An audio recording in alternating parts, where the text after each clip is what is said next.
Welcome to The Big Picture, a show that takes a deep dive into the political landscape of not only America, but right here in our own backyard of Illinois. It's showtime, folks. The Big Picture is on WCPT 820. And now, here's your host, Edwin Eisendrath. Oh, hello, everybody. And once again, beautiful with a little chilly day up here in the Great Lakes. Look, I hope you had a happy Thanksgiving, and thank you for letting me take last weekend with my family. I thought I was going to enjoy it a little bit more, had COVID, so bit of a setback.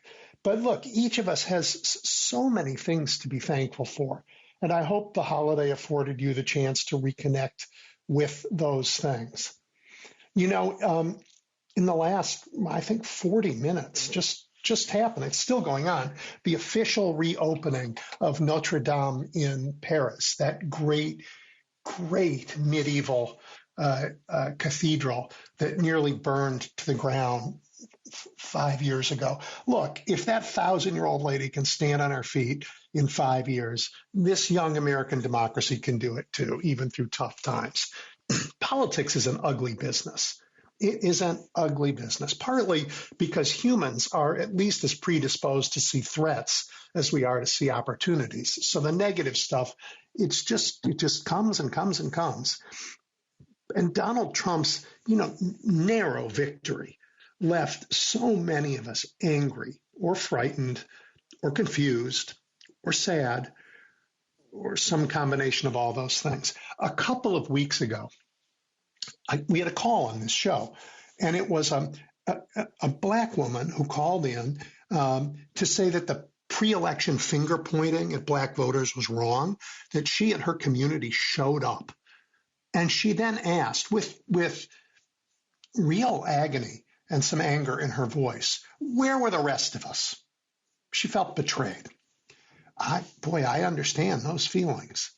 On Blue Sky, which is the social media site that so many have migrated to from Twitter, I posted something or reposted something that my wife had written about what Trump and Kennedy will do to public health information.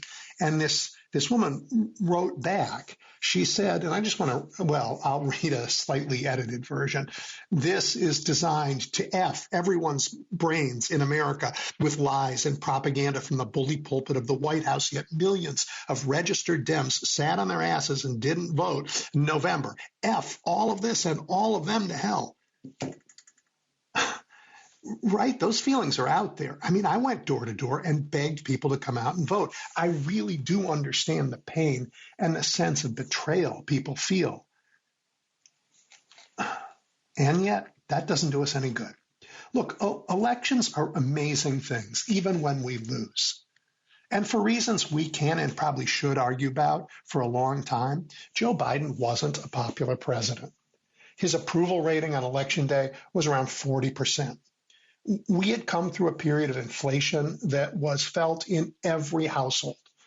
And a large majority told pollsters they thought the country was headed in the wrong direction. Again, we can and should debate about that, but it's a fact. And every time that happens, the incumbent party gets beaten badly. And this year, incumbents lost all over the world.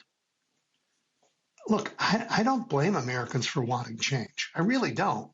I mean, I want change. The gap between the very rich and the rest of us is obscene.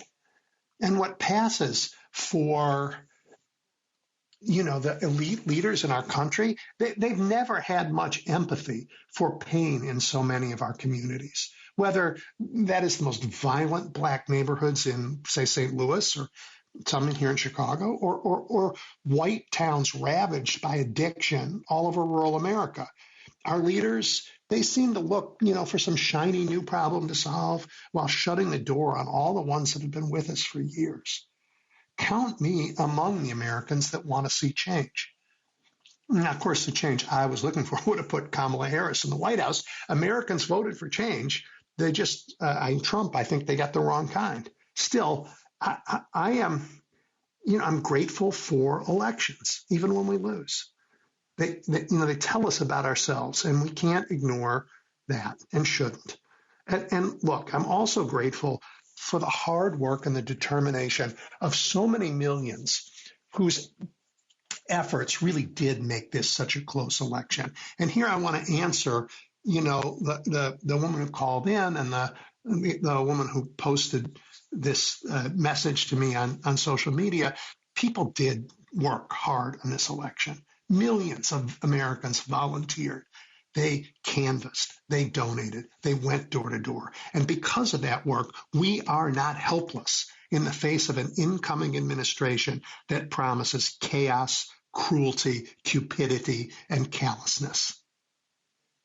I'm thankful, really, that anyone could feel they could, call into this show and share their real despair and anger. I am, and that's a trust that I hope I don't squander. I'm very grateful for it. I can only hope that we can get past the disappointment and the anger with each other, to once again focus on these longer term and very large fights. And in that vein, let me just turn to one, because I think it is so unhelpful to spend days, hand wringing over Joe Biden's decision to pardon his son Hunter. Seriously? I mean, let's remember why he did it, right? Trump has promised to turn the Justice Department into a political enforcement arm. It's disgraceful and it's dangerous. He would use its powers to cause enormous pain, and not just for people like Hunter Biden. The nominations of Matt Gaetz, then Pam Biondi, and Kash Patel made that pardon necessary. Let's focus on that and on the damage that is no longer campaign rhetoric, but the reality of the incoming Trump administration. I mean, look, Kash Patel should no more lead the FBI than Trump's other favorite, Hannibal Lecter, should be the head chef at a restaurant. Dangerous. Robert Kennedy deciding what protections to eliminate in our healthcare system is like deciding whether it's better to get eaten by a shark or electrocuted when your boat sinks. Remember that? That's the deranged and dangerous world we're in now. The mind of Donald Trump and what it'll do. Dangerous, and we need each other in this world. The time for blame is over. It doesn't help. We cannot allow this moment. We can't go into this moment allowing ourselves to be isolated from other people, even if we let each other down a little bit. It doesn't even really make us feel better. So look, let's please recommit to each other. Let's also commit that we will try to be grateful while we fight, as Americans always have, for a democracy and a government worthy of a great people. And they just rebuilt Notre Dame. It nearly fell down entirely. 1,000-year-old church, almost 1,000-year-old church. And it's opening, gorgeous. People from all over the world, including Donald Trump, are in there as we speak to honor that rebirth. And that's just stones, right? But a national spirit is a powerful thing, and we have one here, and it urges towards freedom, not towards autocracy. So when you're ready, there are ways to step up. I mean, after all, Mr. Trump's most dangerous nominees should not be confirmed. And you know what? We've already beaten one of them, and we'll beat more of them. We need to demand that the people who take roles in this government be worthy of it. Seriously? Kash Patel? Tulsi Gabbard? Robbie Kennedy? These are dangerous choices. These are not choices worthy of our nation. So when you're ready, reach out to those same groups that help make the election so close, because they're ready to help you make a difference again. Indivisible, swing left, find out how you can keep the worst from happening. And while you're at it, remember that if we do this, we will make Trump's honeymoon the shortest ever. He's already a lame duck. He can't run again. We can get through this, and we can get through it in a way that wakes up our fellow Americans as they realized the last time he was in office. They just have short memories. So we have work to do. Let's forgive each other. Let's be grateful that we have each other, and let's get back to work. I have a superb show coming up You're going to like everybody. We're going to have a nice chat with Seth Cutlar. You met him before. Daniel Nakanian from Bolts Magazine is here. My friend David Pepper and Charlotte Clymer are both back. So it's going to be a great show. We're going to take a quick break, and we'll get started with it in just a minute. You're listening to The Big Picture with Edwin Eisendrath on WCPT 820. Seth Cutlar, the professor of history at Willamette University, author of Tom Paine's America, and a Substack publication that I've recommended to you before, Rightlandia. Rightlandia, oh my gosh, it explores, a bit of the history of I don't know, these are my words, not Seth's, greedy, anti-Semitic, bigoted, fear-mongering right wing in America. And it shows just how consistent they've been over time. Seth, welcome back. Thanks for having me. Good to see you again. Hey, I hope you had a happy Thanksgiving and got some time to rest, see the family. Seth, the time got me thinking a little bit about memory. Holidays sometimes do. And then earlier today, in fact, it's still going on, the great Cathedral of Notre Dame is having its official reopening as it has been restored after that devastating fire. And I'm thinking about national memory and its uses and its abuses and how it binds us all together. And that reminded me, I think some of your early work was on maybe the history and political uses of nostalgia. Is that am I right about that? Yep. Yeah, that is right.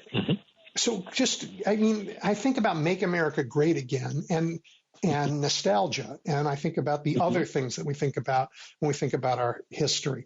Can you just talk for a minute about the role of how we imagine our past in our present politics? Sure, absolutely.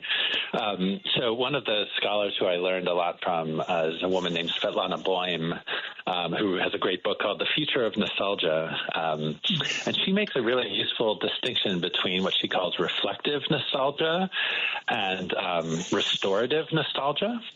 And restorative nostalgia is a kind of humorless, angry, sort of Make America Great Again nostalgia that we might think of, where it's like we're just going to turn America back into what it was at some imagined time, when America was white or was Christian or whatever, with very little actual concern for what that past was like, and so on. And so that sort of nostalgia is usually quite politically toxic and reactionary. But then there's also a kind of reflective nostalgia that names things that we have lost and feel sad about. And the things that we've lost are sometimes not always reactionary or right-wing, right?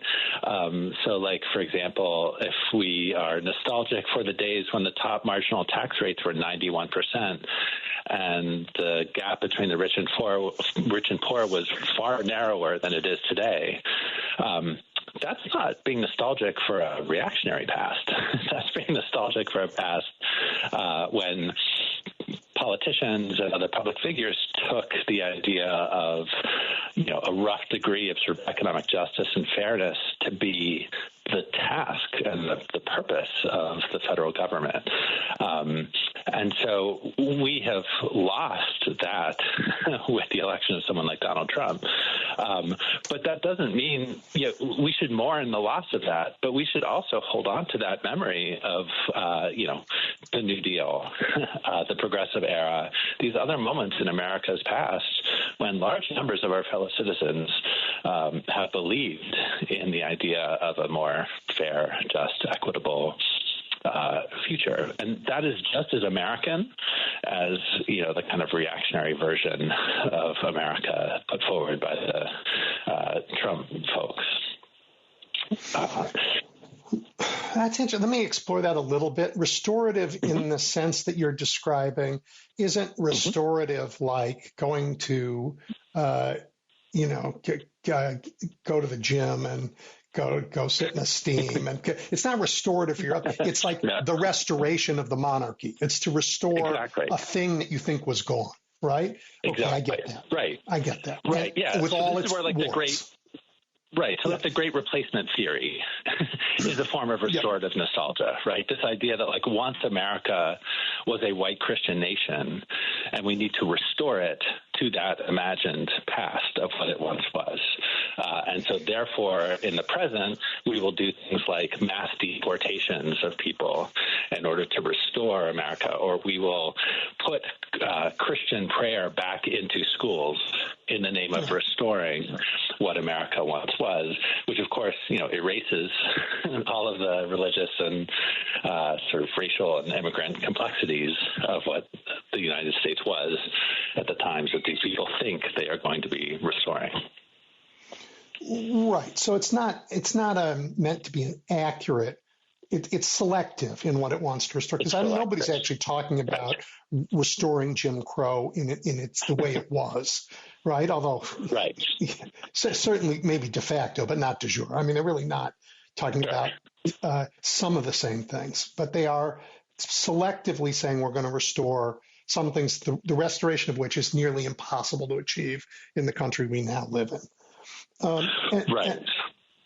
Okay. So then the reflective stuff, again, it's not reflective like when you're learning something and you have to take a walk with your dog to absorb what you just read and understand what it means. This is you described it as mourning things that were lost. But when I think of a non-political one, like neighbors being kinder to each other. Right. Yeah. So we some of that's still around. Some of it feels like it's lost, but maybe it's just something that we want to hold on to a little harder. Right. Yeah. And things that time has taken from us that we value. And there's there are a lot of those sorts of things. Like, just to give another example, and this is where someone like Robert F. Kennedy Jr. is excellent at tapping into some of those instincts. So, like, for example, our food system, right, the modern kind of industrial food system is really dysfunctional and unhealthy in a variety of ways, right? So all of the, like, seed oil stuff and all of the weird kind of woo-woo, fatty, FADD, like kind of fads that RFK taps into. The idea that, like, if you just start eating this paleo diet, then all of your health woes will go away and your depression will go away, et cetera. That is tapping into a real kind of sense of alienation that people feel about, like, where does their food come from? Why is it so hard to get, like, good, healthy food? And so that's a real kind of sadness that people have, the sense that kind of inaccurate, right? That somehow in the past we had this time of great natural abundance. But some ways in which people respond to that can be quite productive, right? In the form of, like, the expansion of farmers markets, the expansion of, like, local, regional sort of agricultural networks of food production, et cetera. So that there are ways in which people are trying to tap into something that they perceive was once more easy to access, and which, for a whole variety of reasons, is no longer as easily accessible to us. And we miss that. The rise of biking, for example, like all these young people buying bikes and going on, transporting themselves around on bikes, is another way that, like, people are registering, like, this modern world of, like, car dependency and so on is unsustainable in terms of climate change, and is also kind of not good for people's health and our happiness. And so if you'd gone back to the 1960s and told people that, like, bike sales were going to be going through the roof in 50 years, and that more and more people are going to be, like, embracing bicycles as a mode of transportation, they would have looked at you like you had two heads, right? But people are kind of finding this older form of technology to be meaningful to them in a response to a present that feels lacking to them and which they want to try to do something about. So that's what I would say. Reflective nostalgia. It's not like people want to go back to the 1890s in all of its ways. They're just saying that like there are these old practices that maybe that we want to kind of bring back into our present. So one sounds to me like a reassertion of values, and the other sounds like a reassertion of power. I think that's a good way to put it. Yeah, it's interesting, really interesting. And now all of those are backwards looking. And there's some reason to think that, at least in the case of, say, picking on a bicycle again, that it's forward looking, not backwards looking. Many of these young people have no idea that there was an era before where people, walked by themselves. They don't have any memory of that. And certainly, better than I how little young people actually know about history. But they sort of think of it as forward-looking as well. Sure. Well, I mean, every time we look forward, by definition, the only resources we have are things from our past. I mean, we have our imagination of imagined futures, but, every comment about the future is drawing on evidence and information and examples that are by definition in our past, right? So whenever we're talking about the future, we're always already talking about the past. And then the question becomes, like, how do we do that? Like, what parts of the past do we kind of bring back into our present? What do we remember? What do we bring back into our present consciousness? And how do we think about it? And what use do we make of it?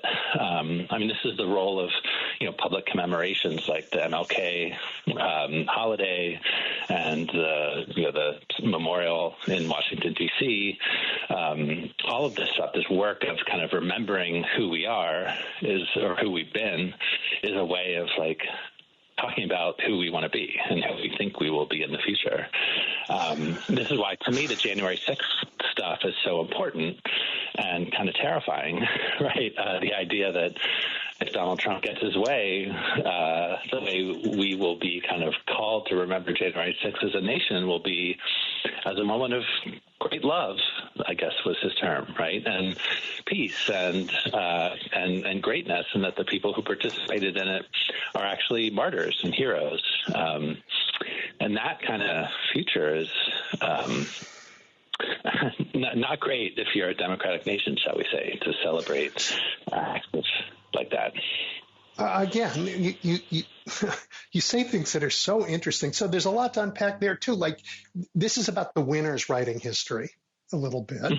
But I had a flashback not to January 6th, but to it was a cold, I think, early April, and my son, who was very, early teens, I think, at the time, and I spent, 4 hours walking around Gettysburg, the battlefield.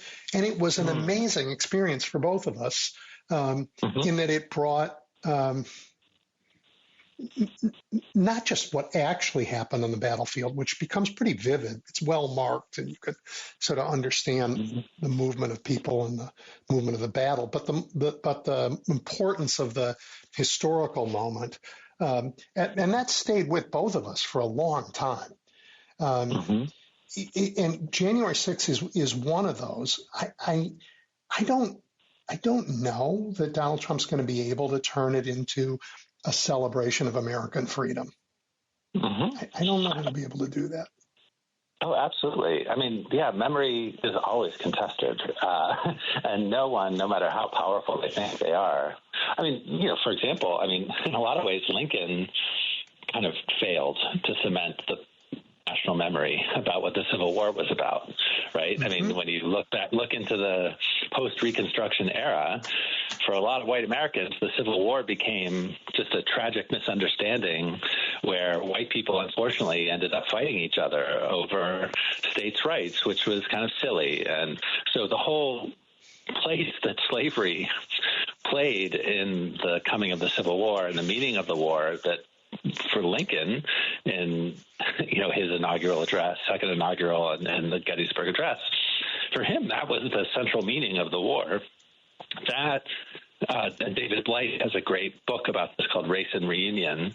That version of what the Civil War was about is now familiar to us today because after the 1960s and 70s and the Civil Rights Movement, it really changed how the nation remembered the Civil War and Reconstruction and the meaning of those two events.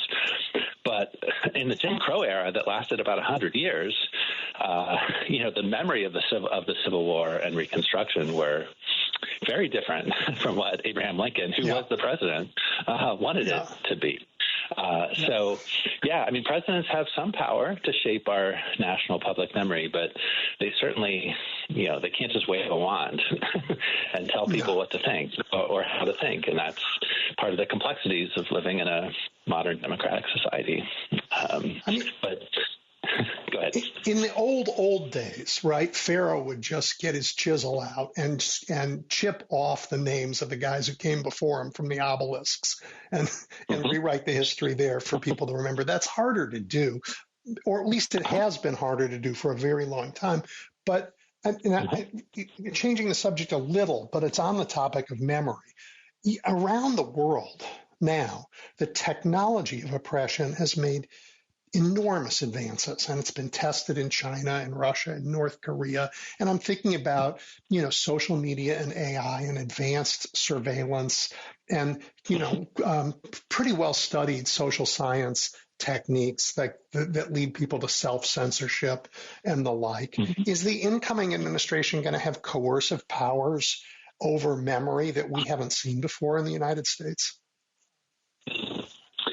Yeah, they tried with the 1776 commission, if you remember that, which was something Trump but it was did. Late. It was late in his term, and it was kind of laughed. It was itself so ludicrous. But the institutions who were behind that, like Hillsdale College, and I think some heritage folks were involved with it. So that is very much an ongoing project to kind of reconfigure our sense of American history. And one of the things that Elon Musk did on Twitter is that he has platformed and promoted a whole bunch of people who put forward just the most ludicrous sort of historical narratives about American history. There was one in particular that I remember, a guy named Dom Luker, who was later banned for child sexual assault material, posting that. But anyway, Elon Musk promoted a thread by this guy, Dom Luker, that is all about how actually it's the Democratic Party that has been hostile to Black Americans up into the present. And the Republican Party has always been the party that has promoted the interests of Black people, which, if you go back to 1964 or 1960, which is the last time more than 50% of Black Americans voted for a Republican, that's kind of a hard case to make unless you just say that Black people don't know what they're doing when they vote. But anyway, this just completely cherry-picked, distorted, ludicrous historical narrative by this guy, Dom Luker, who is not a historian, I think he was a business major in college, right? Knows nothing about this history, but it's all just pure propaganda. And Elon Musk will promote this on X using his clout and his money to kind of get these, distorted versions of the American past out and position them as the real truth that, in scare quotes, they don't want you to know, because they are, out to get you. It's a really powerful tool that they have that enables them to kind of coordinate and just blast out to large numbers of people these very well crafted. This isn't amateurish stuff. This is very well designed propaganda, and that is. But such things have always sort of been with us. It's not like the American history textbooks that you or I would have learned from in the 1970s or 80s were somehow, incredibly accurate and nuanced and sophisticated. So it's not like there was some golden age in the past where, we had access to very, well-rounded, inclusive versions of American history. It's just that now we're facing a moment where people in positions of great political and economic power have even more and widely disseminate historical and not just historical untruths randomly, but ones that are of particular political use to them in any particular moment, right? I don't want to be backwards in time this whole show, but I have another sort of question about memory for you. And it goes to how this thing that is called Kennedy is still a thing. And now, just haunts us. I mean, if his name were, I don't know, Eisendrath, Bobby Kennedy would not be right there, potentially poisoning our health. What is it? What has made that endure in this way? It's such a mystery. I mean, part of it is just the kind of cynical. I mean, a big chunk of who Trump is appealing to are what we might call kind of low information, super cynical voters who want to think of themselves as being nonpartisan, not being beholden to one party or the other. And so when you can get people who are nominally associated with Democrats or the left, like RFK or Tulsi Gabbard or whoever it might be, right, that is like catnip to that particular type of voter, right? Because they don't want to just be beholden to the Republicans or just beholden to the Democrats because they think that makes you weak, right? They want to just be independent thinkers. And so when someone who is in one camp moves into another, that to them is a sign that, they must be telling the truth, right? They must be really honest, straightforward people because they're willing to go against their group in the name of the truth, which is not at all what's happening with RFK Jr., but it's a really effective messaging, and Kennedy is very useful for that. Was that same messaging didn't help Kamala Harris when Liz Cheney and piles of Republicans campaigned for her? Sure. Well, it's the same idea, I guess, but didn't help. It is and it isn't, right? But this is but we're talking about different types of voters who are being appealed to, right? Who knows about Liz Cheney and her role in the January 6th investigation and the fact that she was stripped of her position of leadership in the House because she spoke out against. I mean, who knows? We've already lost 70% of the American voting population, right? So the story of what Liz Cheney did, act of individual conscience, gets lost, and it just becomes, Liz Cheney, the son of Dick Cheney, the war guy who did the Iraq War. Why would I want to vote for someone who did the Iraq War? She's all part of the machine and the establishment anyway. So there's just one part of the establishment supporting one another. Whereas RFK is coded as resistant, right? Because he goes against Fauci. He goes against the scientific consensus on a whole bunch of things, vaccines, et cetera. And that anti-system, anti-elite kind of populism gets coded as truth-telling rather than coded as this person is a grifter who is trying to rip you off by lying to you. Right. And so, ultimately that's the big problem. It's just like the snake oil salesman, the P.T. Barnum dynamic that has been a part of American culture for a really long time. And people like RFK, I think he's a true believer in the ridiculous things he believes. But it doesn't carry much weight with me. No, right? Yeah, he can believe things that are completely fantasy, and that's his problem. But I don't want it to become my problem. Right. Yeah, no, it's completely unfair. But part of it too is that a lot of American political culture involves wanting some heroic figure, some noble person on a horse to kind of save us. This is part of the the mythology around JFK or RFK, both of whom were admirable political figures in a variety of ways. But, all the obsession with the JFK assassination as if JFK would have gotten us out of Vietnam and would have ended racism. And it's like, come on, no single political figure is going to do that. Or that RFK, had he not been assassinated in 1968, would have defeated Nixon. And then, America would have become, a much more economically fair and less racist place is we can't run those counterfactuals. I mean, who knows?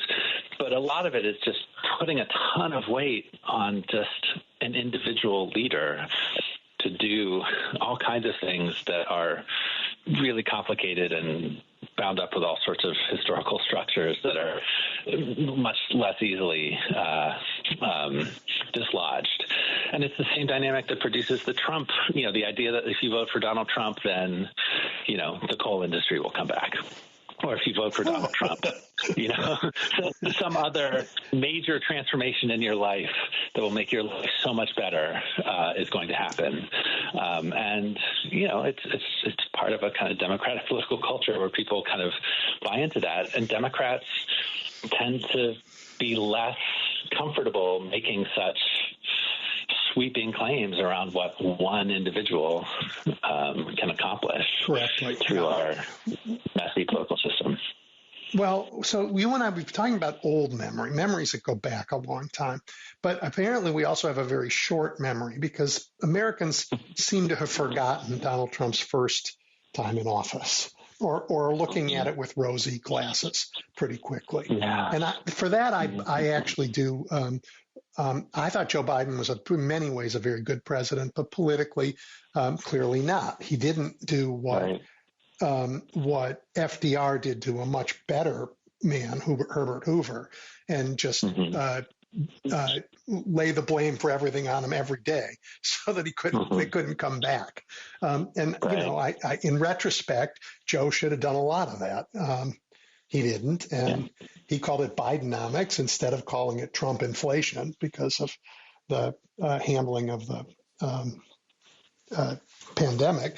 He could have done other things, didn't, and so our memories are so badly flawed. However we reinvent them every generation. Yeah, I guess that's why we have historians. Yeah, I suppose. So people tend to not listen to us, maybe, and maybe for good reason. I mean, people are busy. They have lives. They're, and so taking that kind of long view, historical perspective is not something that we should ever expect will happen in most societies. And I don't know. And there's certainly a long history of historians with public platforms getting things wrong, it's not like, I could point to a number of people who are seen as the deans of American history in the 19th century or the 20th century who now, when we look back, we're like, oh, was that? I don't know. Were they really using history in a good way? So I can't tell what the the incoming administration, the Trump administration, actually intends. I mean, if it's Trump's aim to keep his promises on migrants, on tariffs, on tax cuts, on using the judicial system to silence his critics, and using the military to transform our cities, that's one thing. And a terrible thing. But I sort of want to get your sense of right-wing behavior over time, because I know you don't have a crystal ball, but are these things? Do you think he really is likely to do them, or are they threats designed maybe to maybe carry out, but mostly to demonstrate power that will open? That will cow people and open other opportunities, and in his case, mostly for grift. Yeah, I mean, I think probably the best case scenario is to assume that what he's doing is the bluster of a self-understood deal maker, who comes in hot saying he's going to do all kinds of crazy things, and then when he can't fully do that, he backs off into a more reasonable position, saying that he got that more reasonable position through his bluster, and that ultimately what's behind a lot of it is his own self-understood.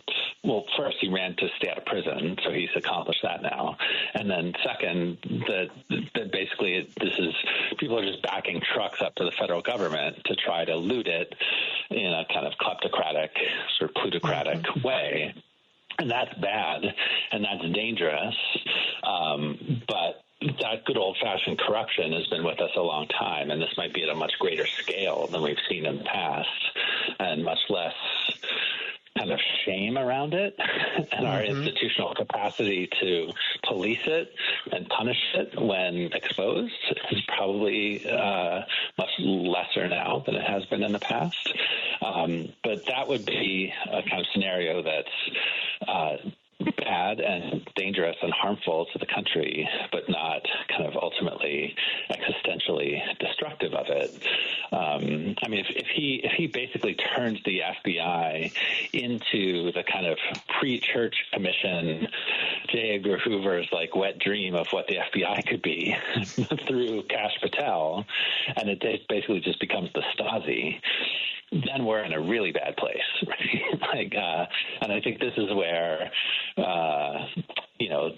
the Republican Party as an institution, and especially the GOP senators, are going to be really tested in terms of their professed claim to believe in limited government and checks and balances, and rights and individual freedom, versus someone who Donald Trump has proposed to be in charge of the FBI, who is dead set on prosecuting the enemies of the president in a way that Nixon could have only dreamed of. And so if that becomes normalized as, what is supposed to be done with the FBI, then that really does cross over a line. And again, I don't want to romanticize what the FBI has been in the past, right? But it's just a question of to what extent do we own that behavior as good versus to what extent did that behavior happen and was kind of only later exposed and then ideally remedied. So it's that kind of stuff that, to me, or kind of Matt Gaetz in charge of the Department of Justice, what that would have been. Well, you had me at the word Stasi. And I'm sure everybody listening knows the Stasi were the East German secret police, one of the most brutal, most dangerous operations in the world. And anybody who was an enemy of the state disappeared with evidence either real or made up, just because. And people were terrified. And with modern technology, as powerful as it is, a rogue FBI, a Stasi-like FBI, could be absolutely devastating, not just to the idea of democracy, but to all of American society. Right. Yeah, and this is where, our Susan Collins and Lisa Murkowski just going to look the other way when Kash Patel charges Liz Cheney. Will they look the other way when journalists who have interviewed them on CNN or MSNBC get harassed and potentially charged with supposed crimes? Will they be okay with that? And when the reporting around Donald Trump's rallies that I saw, there were people who would go and would say, hey, so what do you want Donald Trump to do? And the answer was usually I want eggs to be cheaper. Well, he said he's going to prosecute Liz Cheney. What do you think about that? Oh, no, he's not going to do that. I don't. Right. And so, by their own account, it's only a tiny fraction of the sort of MAGA constituency that is really excited about the idea of turning the FBI into a Stasi-type organization. And there are certainly plenty of people who are into that and will go along with that eagerly. But then there's a kind of broad swath of people who don't even understand where the FBI fits on the org chart of American politics, and they know very little about the history of the FBI. And, and this is where the question of the control of the information environment becomes super important, right? If indeed Kash Patel gets put in charge of the FBI and does indeed start, locking people up who are perceived to be Trump's enemies, and if that information gets out to the general public, will the public go along with that? I don't know. That remains to be seen. Seth, that's moving the bar too far. But I think unfortunately, I think you're right. I mean, the question for me about the Republican senators, particularly the two you named, isn't after they let Kash Patel have that job, will they be able to hold him accountable to doing the job in a way that isn't transforming it into the Stasi? It's will they stop him from having the job because he intends to turn it into the Stasi? And I worry, I listen to Lindsey Graham and all those pontificating frauds say Donald Trump gets to pick his cabinet. It doesn't matter what they say. We'll hold him accountable later, but later is too late. I mean, I say that because the last time Donald Trump was president, his IRS abused its privilege to do the most aggressive and time-consuming and expensive audits twice, and only with Donald Trump's enemies. Right. Yeah. No. Absolutely. And I mean, the power of the state. America has a tremendous amount of state capacity at the federal level, and historically, conservatives or liberals who misunderstood what conservatism was were like, oh, well, it's fine. They're not going to really do it because these people believe in limited government. But as we've seen, that's not really true.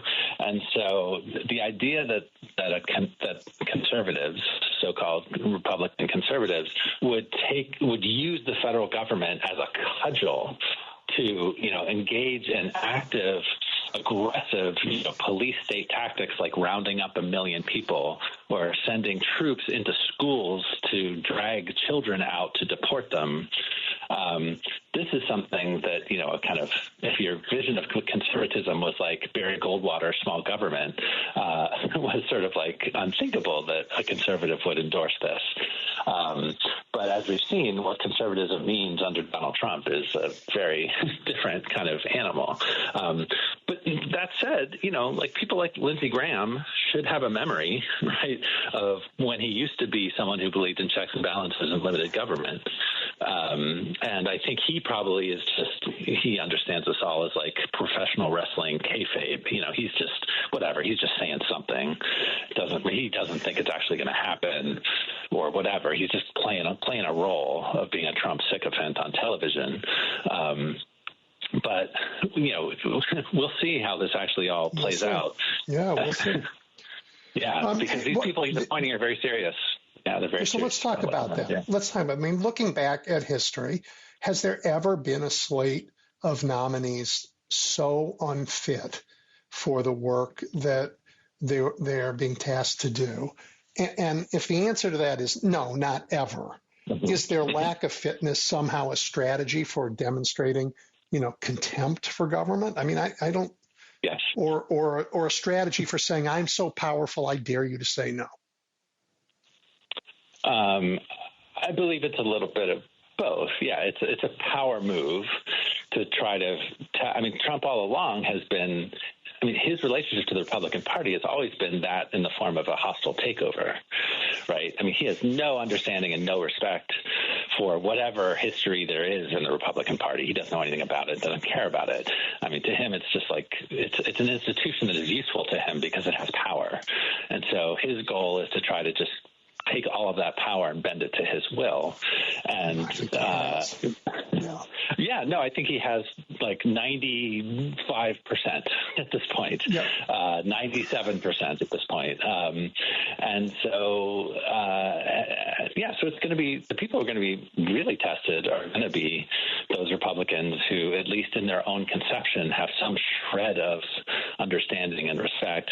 Like, for example, Bill Barr, who I'm not a huge fan of, like when Bill Barr, I think it was Trump floated Kash Patel as an assistant director of the FBI, and Bill Barr said something like, over my dead body. There's no way that guy is getting any position of authority in the federal government if I have anything to say about it.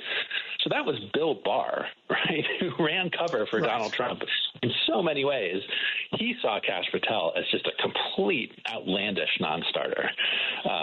So to give you a sense of perspective, right, as to what Trump is doing. So, I don't, it's an incredibly thin reed to rest upon. But unfortunately, given the structure of our federal government, the reed we have to rest upon right now, structurally, is the Republican Party, the conscience of people who call themselves Republicans. And a lot of these folks are old. They've been around a long time. They have, long memories. They have future reputations to think about. So, again, I'm not saying that I'm super optimistic, but it's like, if people have pressure to apply in those contexts, this is the place to apply it, and just in pure damage control, harm reduction mode. This isn't to do anything good. This is just to prevent the absolute, nightmarish, worst authoritarian kind of outcomes. And that's about our democracy and us retaining our freedom and not just having an American version of Russia with its oligarchs. I mean, we now have oligarchs walking around telling the government what to do, and it's appalling. But the other thing that I can't not mention, because I have young adults as children, is the profound and irreversible damage to climate that he promises. Yeah, absolutely. And that's a place where, more young people shifted in Donald Trump's favor this time in this election, which just, again, blows me away and is a problem of messaging on the part of the Democrats. And, there are, and I don't know how you kind of get around that, but I think part of it is also trumpeting the incredible, progress that was made under the Biden administration, which I'll read about it and I'll think why am I only learning about this now? Right? Why am I only learning about this now? Why didn't Kamala Harris or Joe Biden kind of trumpet these things more? Because people do care about it. Well, that's so interesting. It's so interesting, and it's such an important question. And I think maybe the premise is not the right one. Forgive me for saying that. I think Democrats trumpeted all of this, but we're talking to ourselves. And the vast machinery of American communication is controlled not by Democrats. In fact, most people get their information about Democrats from Republicans. Right. And that, or their media. So I think we have a huge problem that is the one the Democrats don't have the tools to deal with. Right. No, absolutely. The connection between wealth and control of the media is, but when I say the media, I don't mean the mainstream media. I mean where people get their information and news today, which is through Mark Zuckerberg or through Elon Musk or through Google, and that are a really hard information environment to get progressive messaging out there in a way that will reach people and will land. Yeah, and worse because of John Roberts' appalling Citizens United decision, which says, Edwin can be wanting to say something, and he has a right to say it, but Seth can set up megaphones all around him and talk to and drown him out, and that's perfectly fine, because that's what money does. Right. Yeah. Right. Yeah, the anti-trans ads, I can't remember who did it, but it's something tens of millions of dollars were spent per trans person in the United States to demagogue around the issue of the rights of transgender people in the last election. Just hundreds of millions of dollars pumped into just this incredibly cynical propagandistic stuff aimed largely at men, in many cases men of color, right? But it was designed to just demagogue around this one issue to get people to vote on that one issue. All the while, the Republicans are bringing Caitlyn Jenner onto Fox News to talk about how much Donald Trump has respect for trans people, right? So, that's going to be. We have to talk about this, and we're not going to have enough time, but I want to actually spend time on this with you. This whole notion of how the right over years has figured out how to turn the empathy of Democrats on its head as a weapon. They'll find somebody weak and attack, and if Democrats come to their defense, well, that then becomes a disqualification. So it's a really interesting conversation, I think, that we can't start because we have 30 seconds left. Yeah. No, it's a really powerful rhetorical dynamic we've got. Yeah. All right. Before we go, just tell people how they find your work because it's so much fun and so interesting. Thank you. Well, I'm on Blue Sky as my now social media outlet of choice now that Twitter is kind of useless. And I have a Substack called Rightlandia. I haven't done a whole lot on it yet. I'm trying to kind of write the book, but there's a whole bunch of content there that's not paywalled, that's free, just about my research into kind of Christian nationalist, Holocaust denier who became the chair of the Oregon Republican Party in 1978. Yeah, it's fun stuff. All right, Seth, as always, thank you. I really appreciate the time you've given me. Great chatting with you. Have a great day. Take care. Bye.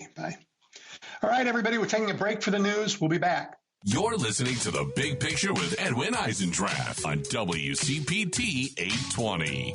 Okay, everybody, I am joined again by Daniel McCaney. He's the founder and editor-in-chief of Bolts, which is a digital magazine he founded because he's a good reporter and he wants, a place to do really interesting work. Before that, his work appeared in the New York Times, in Vox, in the Atlantic. But Bolts is really interesting, and it covers topics about government that just aren't getting what they need everywhere else. Daniel, welcome back. And I have just loved the work you've done lately. Really important, interesting topics. And I wonder if we can touch on 3 or 4 of them in the next half hour. And they are, of course, the results of state house races across the country. And you did a fabulous piece about that. I also want to talk to you about the North Carolina gerrymander and what it might have meant for the control of the U.S. House. I was really interested in a third story you did on an experiment in Massachusetts that allows prisoners to make phone calls without charge.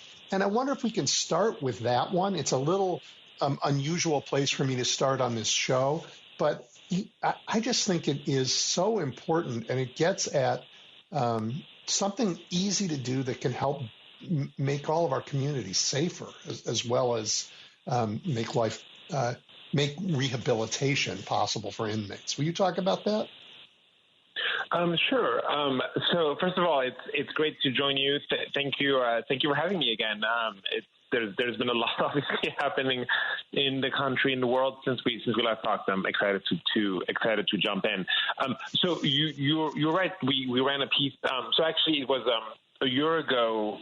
Massachusetts passed a law that made phone calls free for people in prison and in jail, as well as other forms of trying to get in contact with people who are not incarcerated, and that's actually very unusual because usually private companies in pretty much every state, there's isolated places of reform. There's some counties or cities that have reformed this, but at the state level, it's very rare. And private companies are contracted with prisons and jails to really charge people exorbitant amount of money to get in contact with people. For instance, in Massachusetts, up until the law, it cost $2.50 for 20 minutes on the phone, and it also costs to send an email during the email availability.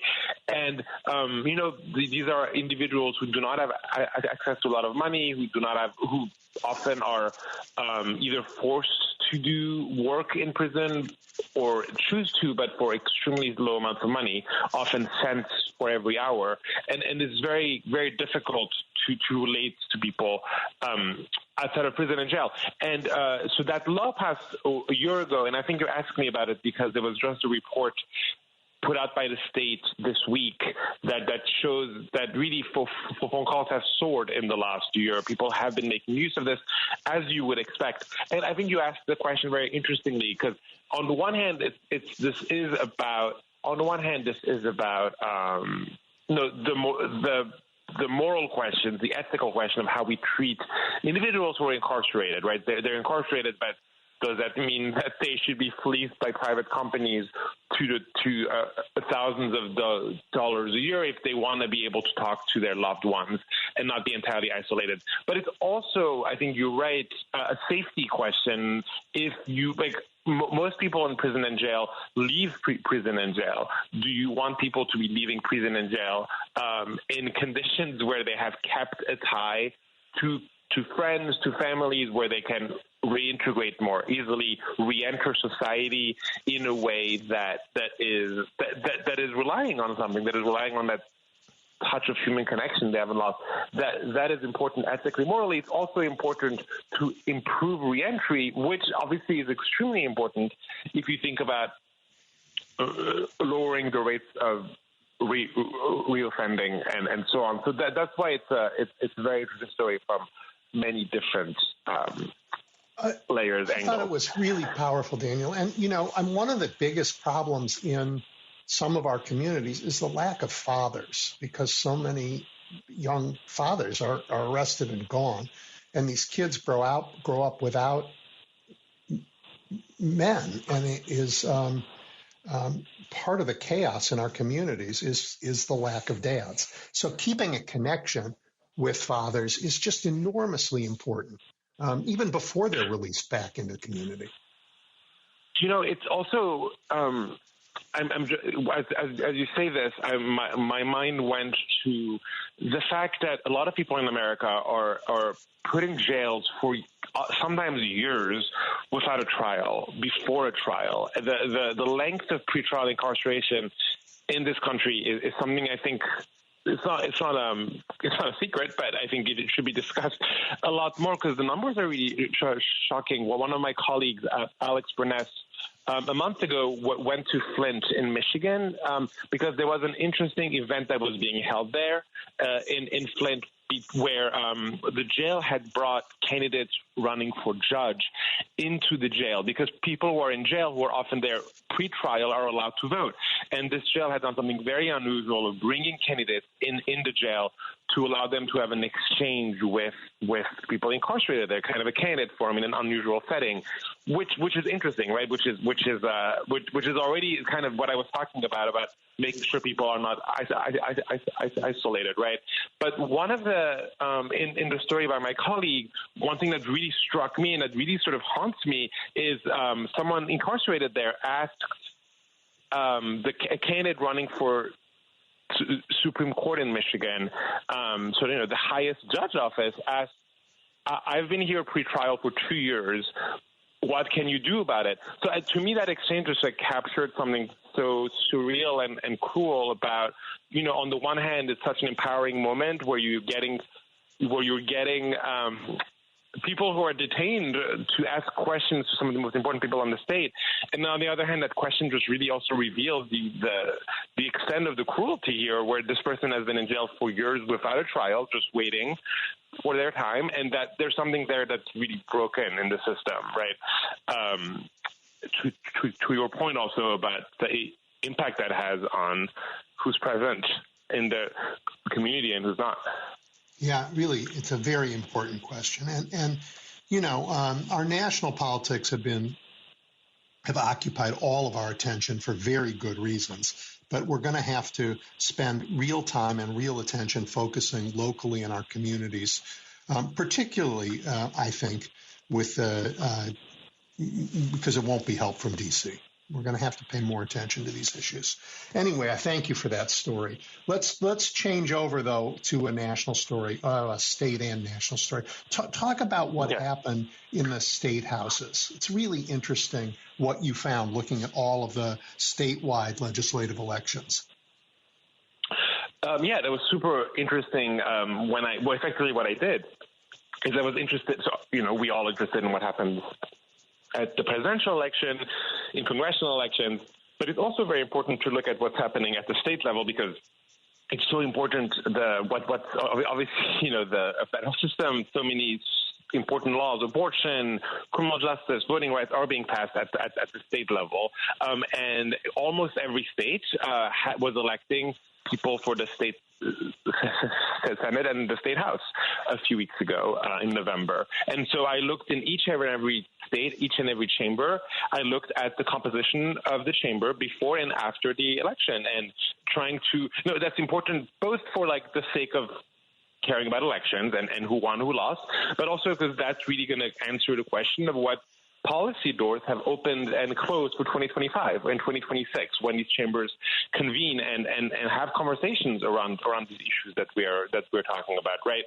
So there's two ways of kind of looking at the results. One is at the national level. I was interested in looking at the overall swing of every single chamber if you put them together as though it was one election, and there were 6,000 seats on the ballot, so 6,000 seats, and the swing was 58 seats towards the Republican Party. The Republican Party gained 57. I'm sorry. The Republican Party gained 57 more seats than it had going into the election out of 6,000 on the ballot. So it's quite a small swing. The GOP had the better night, and as I'll discuss in a second, they had some of the biggest wins at the local level, but it was overall a very small shift, which is interesting because Donald Trump won a victory that had a much bigger swing nationally. We are not seeing that level of swing when we look at state houses and state senates. We also didn't see it at the U.S. House and Congress because Democrats gained a seat in the U.S. House. So it's interesting there to see sort of maybe a slight disconnect between what happened in the presidential race and what happened in other races. So that's kind of the national overall what if everything was one election result. And then obviously what's interesting is to look at the state by state, because it's really a state by state situation. And we see gains for both parties in different places. And that's going to have a big impact. So the biggest result, I'm not going to go through every state, don't worry, but the biggest result for Republicans is that they cost Democrats, they erased Democratic majorities in the state house in Michigan and Minnesota. Those were two important states that Democrats had just gained full control of in the 2022 election. And Democrats actually did a lot in the time in 2022 to 2024. They actually passed a lot of laws in that time in those states because they hadn't had control there in so long. And we cover voting rights a lot specifically, so we were doing a bunch of stories in the last few years on the voting rights stories. For instance, Minnesota passed a VRA, a state-level voting rights act, just a few months ago, on Democratic votes. So Republicans erased the state house majorities by just a few seats, but that's enough. So Democrats no longer have control of those states.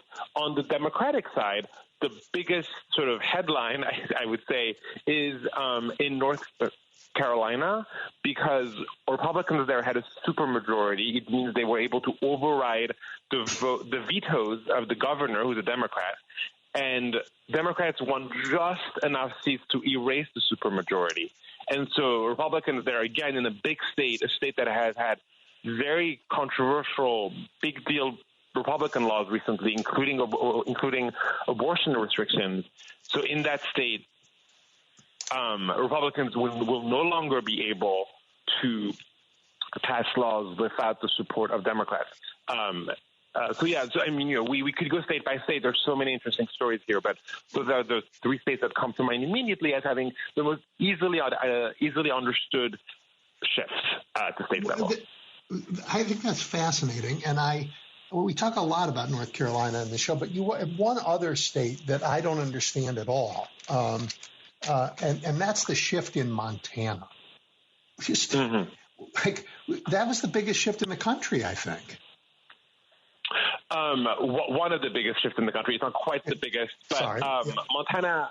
Well, I'll talk about two states at once. So Wisconsin and Montana saw the biggest shift for the Democrats anywhere in the country. in Montana, I did not open the page in front of me, but across both states, roughly Democrats gained 25 seats, roughly across both states, which is a lot. It was not enough to get the majority in either state because they were in huge holes. So what happened in those two states? Well, the answer is there were new maps being used for the first time in 2024. In Wisconsin, people probably have heard about it. There was extremely aggressive GOP maps up until this year that had locked in huge majorities for the GOP for the last 14 years, roughly. They were kind of election-proof maps. Like, no matter what happens in the election, the map is drawn in such a way that Republicans are sure to win not just a majority, but a large majority. And liberals there flipped the state Supreme Court in 2023, and that had the effect of having the court strike down the GOP map, and a fairer map was drawn, and the effect was a very, very different result. The effect, Republicans kept the chambers because it was overall a better year for them, but it was a competitive election. The margins are small, as you would expect in a swing state. Yep. And there's a similar-ish story in Montana, which is that a map was drawn that just makes it easier for the results of the state to reflect the overall partisan breakdown of the state. There wasn't quite as huge a fight in Montana as there was in Wisconsin. So that's why I sort of skipped to Wisconsin there. But it's a similar story. So Democrats, and actually, I will end on this, Democrats did break the supermajority that the Republicans had in Montana, and that's actually quite important because even though the governor is a Republican, Republicans were using that supermajority to try and put constitutional amendments on the ballot. And they can no longer do that because they lost their supermajority. So, this is the kind of thing you really have to look at state by state. Like, what are the thresholds? What are the things that the parties are trying to do? And can they do them as a result of the election? Yeah, that's very, very interesting. Okay, let's turn. You talked a little bit earlier about North Carolina Democrats making progress, and I know a lot about North Carolina, and we talk about it a lot on the show. They're well organized, so they made some progress on the State House. But talk about the Supreme Court, talk about the gerrymander of congressional districts in that state and what that has likely done to the whole country. Yeah, I mean, it's both a very under the radar story, but it should be the headline in a way because it impacted the most important elections of all, which is, the U.S. House. So the U.S. House, the Congressional House in D.C. ended 220 to 215 this year, which means Republicans have a majority in the U.S. House. If they had lost 3 more seats, they would have lost the House, and Democrats would be the majority party in the U.S. House, right? So three seats is the number I want people to remember. So what happened in North Carolina was that a Democratic state Supreme Court a few years ago struck down the gerrymandered congressional map that Republicans passed, and they forced a fair map that resulted in a 7-7 result a few years ago in North Carolina. So North Carolina, slightly Republican-leaning, but a swing state, obviously was one of the core swing states in the election last month, and a 7-7 map, a 7-7 congressional group, the delegation, existed. Republicans flipped the state Supreme Court in 2022. They grabbed the majority on the state Supreme Court. State Supreme Court, I think this is really just like an invitation for people to care about the state Supreme Court of their states and elsewhere. It's usually not an institution a lot of people know about or care that much about, but this story really captures how important they are because that flip happened towards Republicans, and then that new court, the new Republican majority on the court, overturned the ruling that had struck down the gerrymanders, and that allowed Republicans to redraw a map for 2024 that effectively made 3 Democratic-held seats safely Republican. They weren't even competitive. They were just safely Republican. And all three easily flipped on November 5th to the Republican Party, and Republicans gained three seats there. And 3 seats is also the margin of the majority in the U.S. House, as I was saying earlier. So, this is just really, for me, an opportunity to be like, oh, look, this is how a state Supreme Court election in 2022 ends up effectively deciding the U.S. House majority in 2024. This is how the state elections that I try to cover, I try to explain the importance of, is really the decision maker in the federal elections that people care about a lot more. Yeah. These are not independent of each other, right? This is really an invitation to see how all levels of government are connected. Well, we used to think that jurisprudence was nonpartisan, that it was about facts and the law and an incremental tradition of applying precedent to cases to based on reason to move a body of law forward. We have found subsequently in state after state after state that decisions, and in the Supreme Court, that decisions are just being overturned politically, left and right, and that our courts are far more partisan than we thought, and that justice is far more partisan than many people thought. It's a terribly depressing reality when you come to think about it that way. I think it's important. I think there is a state-by-state difference in how predictably polarized courts are. I do think the expectation that there's ideological priors and differences in politics, ideology, methods, training, relationships. We all are accustomed to that at the U.S. at the federal level. The Bush v. Gore, even as the most emblematic, maybe. But there's so many rulings over the years before, after that get to that. At the state level, it's either not as obvious or not as pronounced sometimes, because cases might not be quite as polarized, or sometimes it is a lot more. Like in North Carolina and Wisconsin, which are the 2 states I mentioned, I would probably argue have the 2 most polarized courts in the country, where it's sort of the most predictable how the composition of the court is going to translate to these issues. And the elections are so expensive now, and the candidates are, and the whole apparatus of elections is paying attention to these judicial elections, and they become extremely important in trying to understand what is happening at the state level. And this was possible not just because of the changes at the state Supreme Court, but because John Roberts wrote a decision that said gerrymandering is effectively something that the federal judiciary will pay no attention to. He basically made it legal. Correct. The U.S. Supreme Court. The U.S. Supreme Court ruled that claims of partisan gerrymandering cannot be entertained effectively, cannot be considered at the federal level. And then sometimes state courts there have split. Some state courts have said, okay, well, we can look at claims of partisan gerrymandering because that doesn't affect what John Roberts said. John Roberts said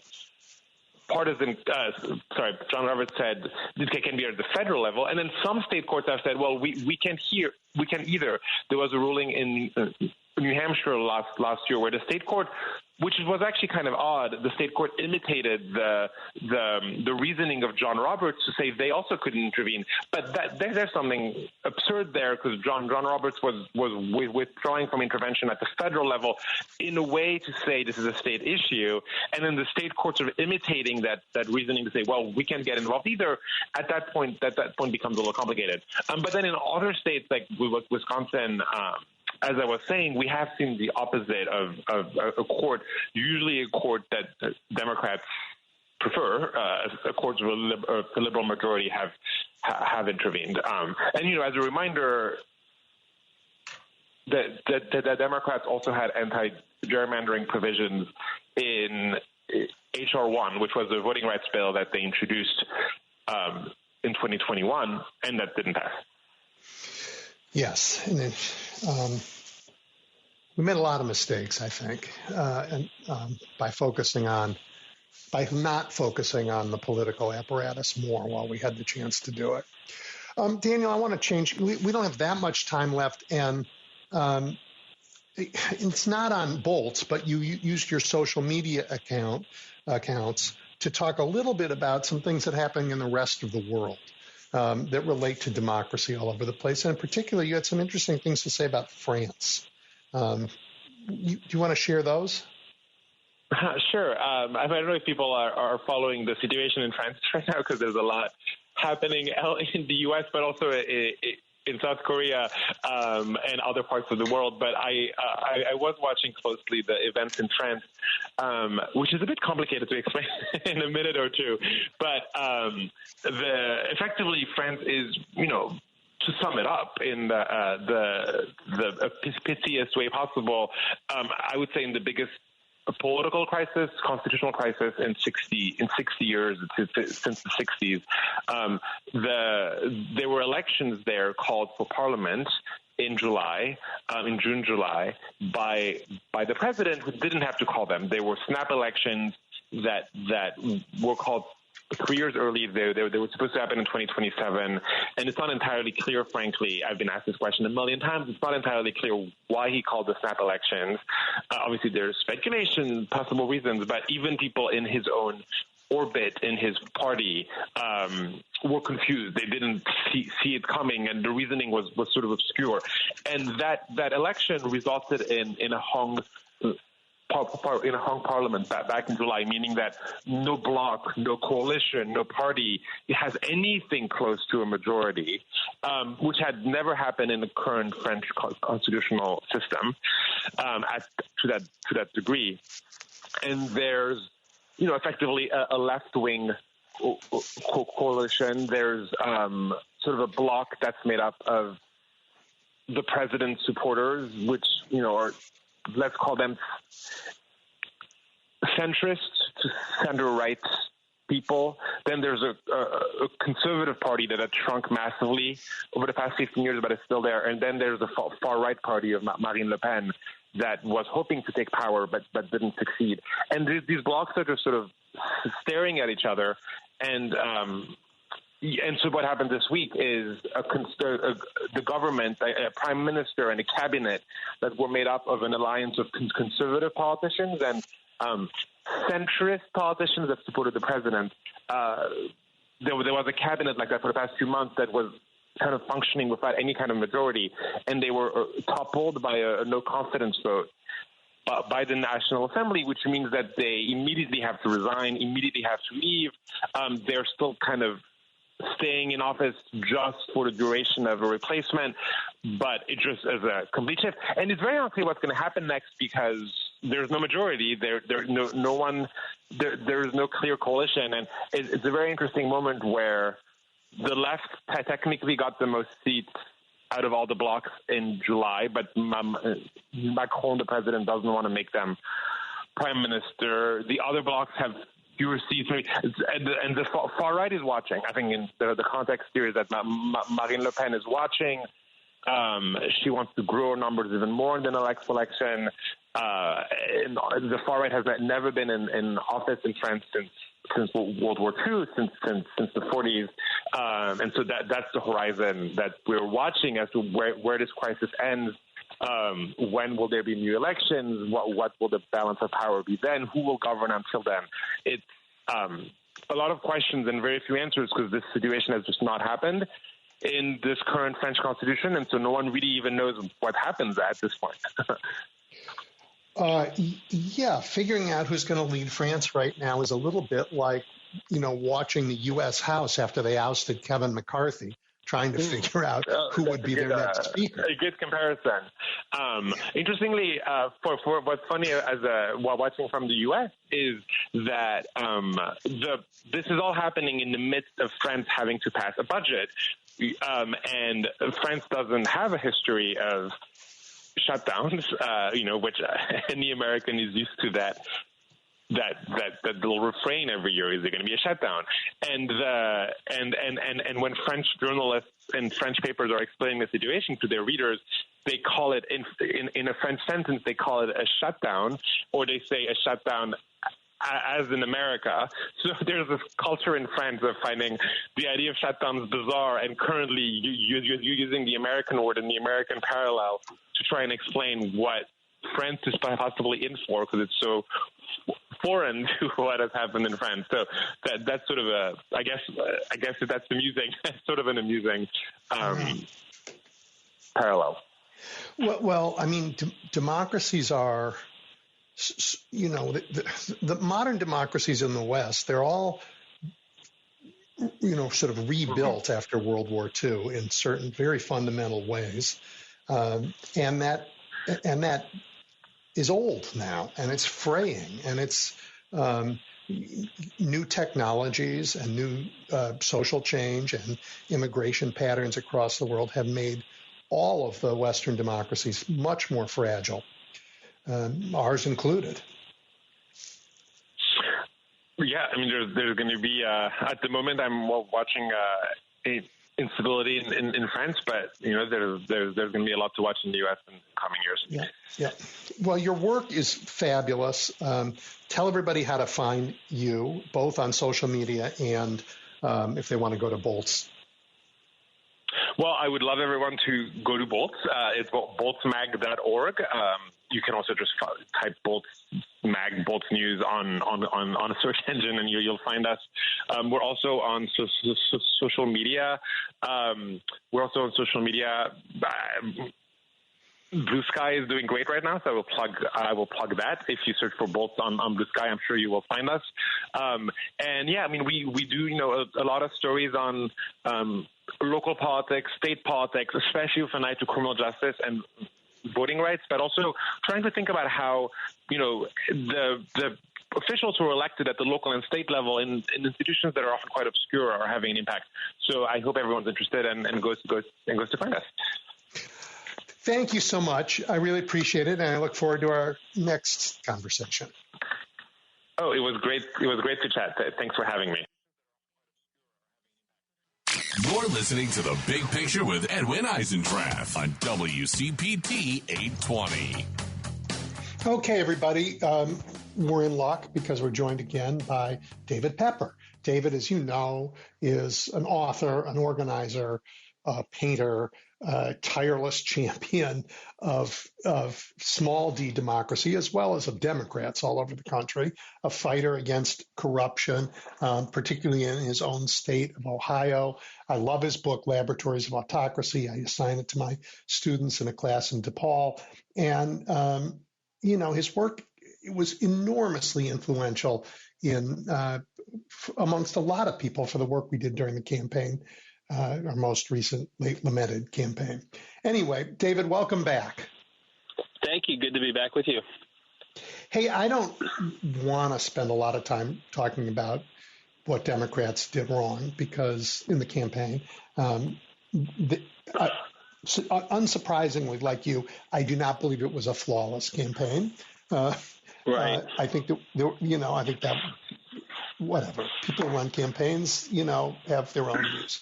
But you wrote something about it recently, and it reminded me how much you and I think alike, because I've long thought that Joe Biden should have used these 4 years like FDR used his first to define Herbert Hoover, right. Who actually wasn't as terrible as Donald Trump. But to take, to make sure that the blame for the recession, the Great Depression, went where it should have gone, and the credit for fighting it went where it should have gone. And we didn't do any of that. We thought we could let the facts speak for themselves. Yeah. No, this is what I wrote this morning. Yep. When I see these sort of postmortems, and again, I know some of these folks, I'm not trying to point fingers, but when I hear them say things like, we ran the perfect campaign, the problem was people just weren't feeling good about the direction of the country. I'm like, well, you were in charge for 4 years, and your job, like FDR's job, when he did those fireside chats, was to make people feel better about the direction of the country and to contrast that direction to the direction you inherited. And I think that was sort of the missed opportunity. If you think of the campaign as an isolated 7 months, then you say things like the campaign was perfect if only people felt better. If you realize actually the campaign is the entire 4 years, and you have a bully pulpit and you use it to explain, to push for change, to tout success, to acknowledge challenges, if you do it the right way, like you actually can shape the underlying circumstances so the campaign, which will never be flawless, can be more effective. And I just think that that's something, especially in a world of disinformation, where if you're not communicating every day and pushing every day, the disinformation will own you and defeat you and convince people we're in a recession that we weren't in. I just think you're not going to get it done. And I think that the more I look at some of the postmortems, I just think that people aren't seeing the bigger picture of again, I'm frustrated about it, but the opportunity lost. Donald Trump was a disaster. Before COVID, we were losing jobs. After, and when he lost, he had the lowest approval rating in recorded polling history, at least recent history. And to let him get off the mat, to let him sort of ask the question, are you better off now than you were 4 years ago, and not have the answer be, well, hell yeah, did you look at how you left things? Did you look at what we've done? I just think that long before the campaign was at the heart of it, I think they lost a lot of the contrast they could have drawn. That I could have led to a different result, honestly. So that's some of what sort of I'm thinking, and I think it's a lesson learned going forward that we have to do a better job when we're in office. And by the way, this includes state-level office, of owning results in a good way and contrasting to our opponents and not letting them define themselves as Trump literally got to redefine himself as if his first term was largely successful. And I think we did a terrible job reminding people just how horrible it was. We didn't do any job. So yeah. Yep. And you're not arguing that we should be in a permanent campaign. What you're arguing is that educating voters about the realities of our politics and what the parties stand for is part of governing. Absolutely. I mean, I think about it. I've been reading a lot of my old FDR speeches lately, and his State of the Union speeches were just fierce. And then we know how he used fireside chats to make Americans feel better about where things were, and it was tougher then than it is now. And it was nonstop communication. But from the presidential level, he did it in a way that would even have felt less political. And so I think we have to, right now in Ohio, for example, and this would be different in Illinois because you have a Democratic governor, but I far more often see the Republican officials of Ohio taking credit, and we know this is happening all over, for Democratic policies like infrastructure and chips than the Democrats ever did in 4 years. They actually they understand it at the state level here. They're never not touting it, even if it's not theirs, even if they opposed it. And that's how we end up in a situation where, they get more credit for our things that we do that are positive while they're lambasting us for things that aren't yet solved. And that's why you have, I think someone just tweeted a few hours ago, this is the first time ever that a president never had a month without job growth. And Joe Biden, literally, every month of his presidency, job growth. Never has there been a negative month. Yet, middle of this year, polls told us that 53% of Americans thought we were in a recession. There's something really wrong if that's what's happening. Now again, we also know that job growth isn't the entire measurement of the economy, and that's a problem too. Let's solve that. But something's fundamentally wrong if you literally have this, 48 straight months of growth. Yeah, the voters of America think you're in a recession, and we can blame the traditional media for that, but we need to account for that. You just need to solve it.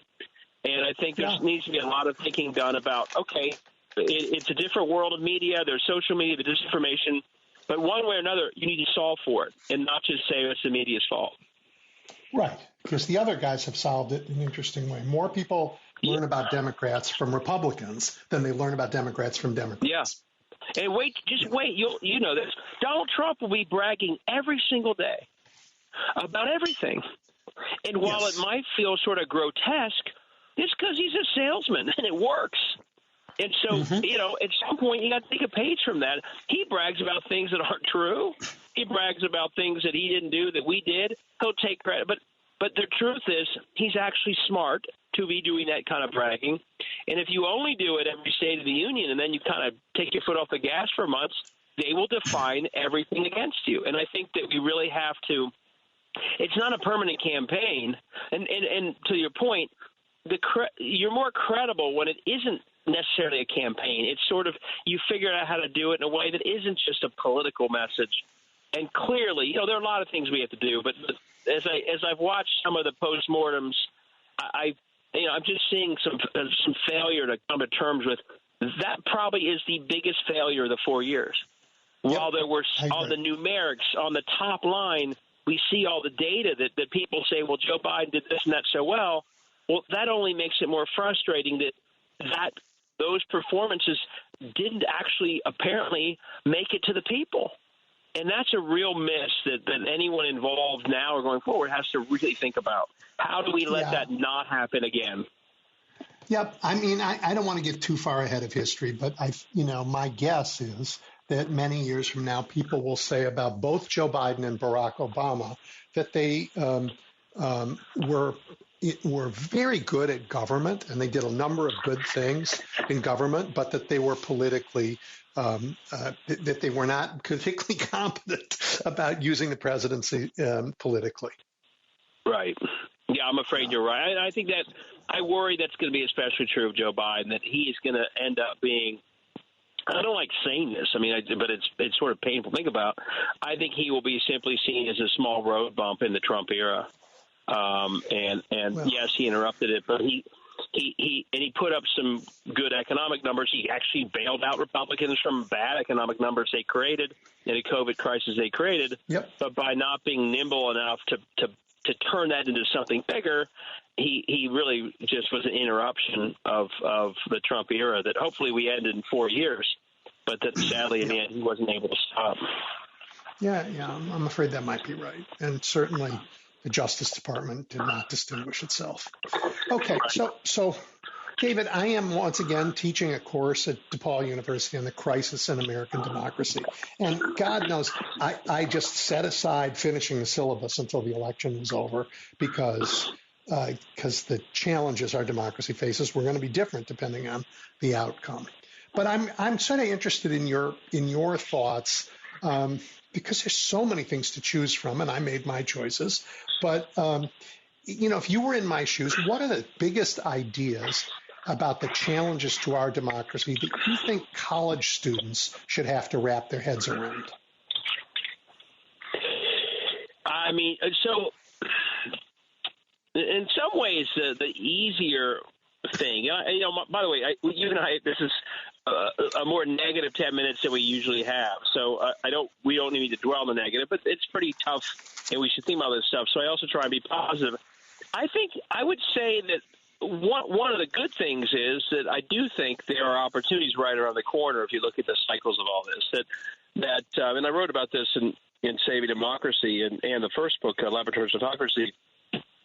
Whenever we've seen parties make dramatic comebacks, it's always started at the state level. It was Howard Dean's 50-state strategy after Bush won twice, and Democrats felt like, there was no hope. Well, it came from the states. It came from a broader state-based strategy.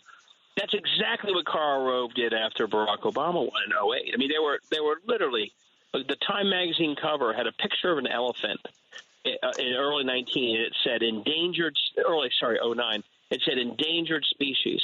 Well, Karl Rove at that moment was putting together a state-level strategy, assuming that Republican voters would be more energized in 10, focused on federal. He literally wrote an op-ed in the Wall Street Journal telling the world exactly what he was doing, and it played out exactly as he hoped. So the one good thing is, and this is, by the way, this is for good or for bad, when the Southern Democrats at the Civil War were down and out, and the federal government was trying to enact civil rights, where did they go? The states of the South to grab power. That's where they did it. So I think one thing to read about is there's this history where when parties have been down and out, they actually have started consistently at the state and state house level to make their comeback. And I actually think for those listening who are like fired up to keep going, those opportunities are going to be there in 26.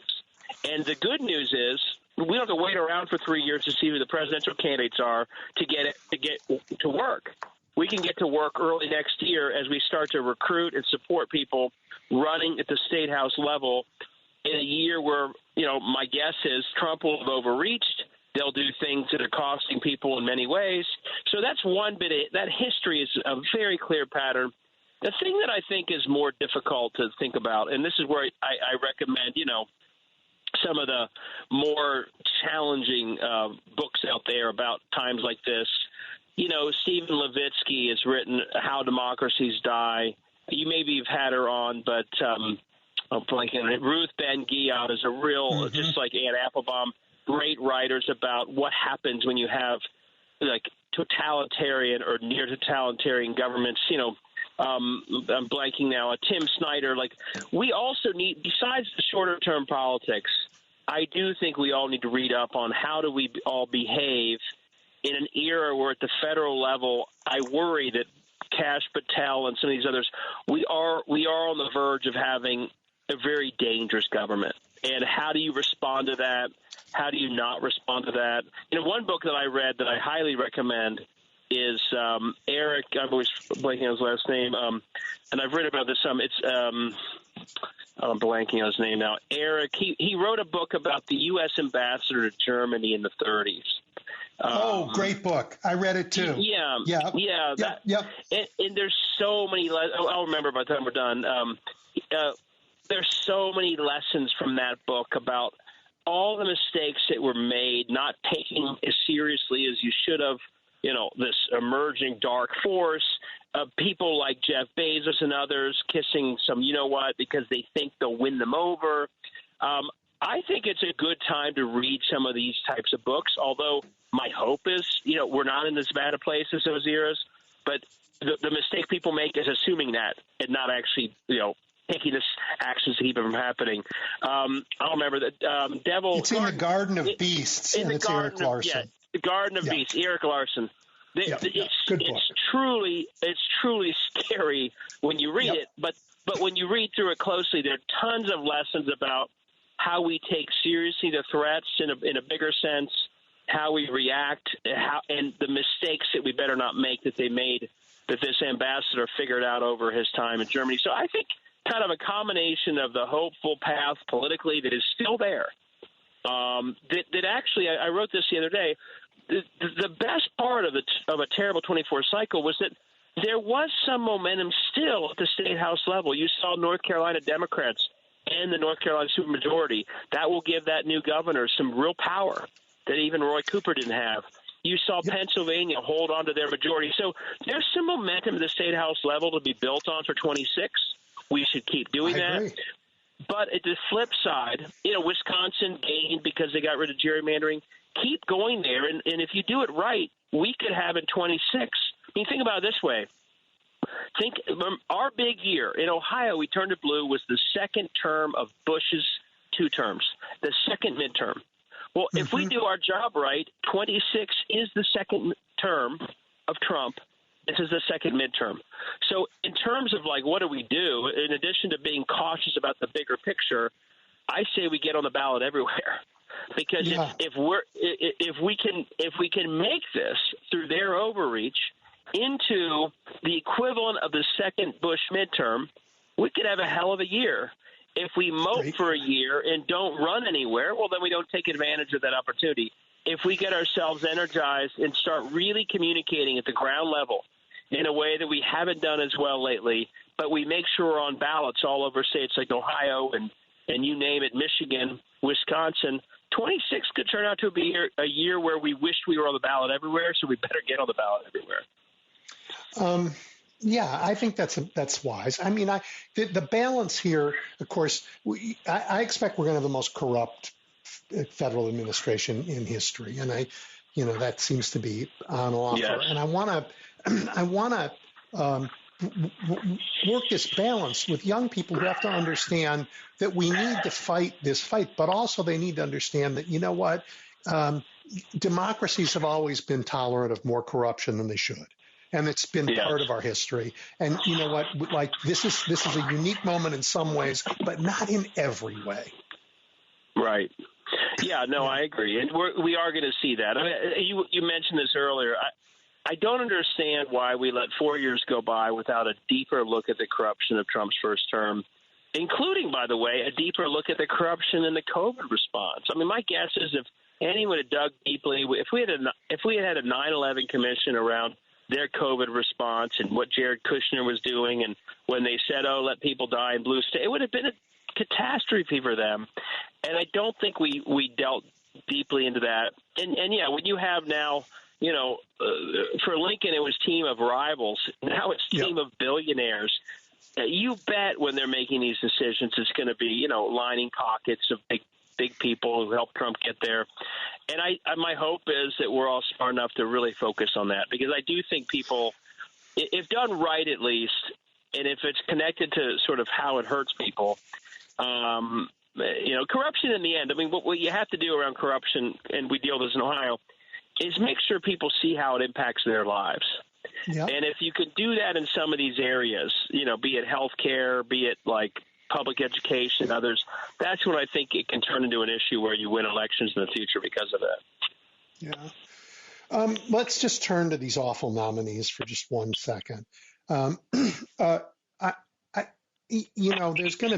There's so many of them are bad that some of them are going to get through, but maybe it's so repellent that they're going to be a backlash. I mean, I was surprised that Matt Gaetz went down as fast as he did. Maybe Tulsi Gabbard is a bridge too far for some Republicans who have made careers, even Lindsey Graham, who is as chameleon there could possibly be. But it matters when a president says these are the very best people in the country for these jobs, and even in his own party they say no, they're not. They're not even close. Are we going to? I mean, earlier on this show, a historian said if Kash Patel leads the FBI, we are in a Stasi moment in the United States. Yeah, I mean, I think what's my sense is that Americans are going to give Donald Trump a chance. They're going to give a moment of, the less political people say, "Hey, America voted for someone. This time he did win the popular vote." And my guess is, except for the truly outlandish ones like Gaetz, that they're going to actually generally not, go negative on it.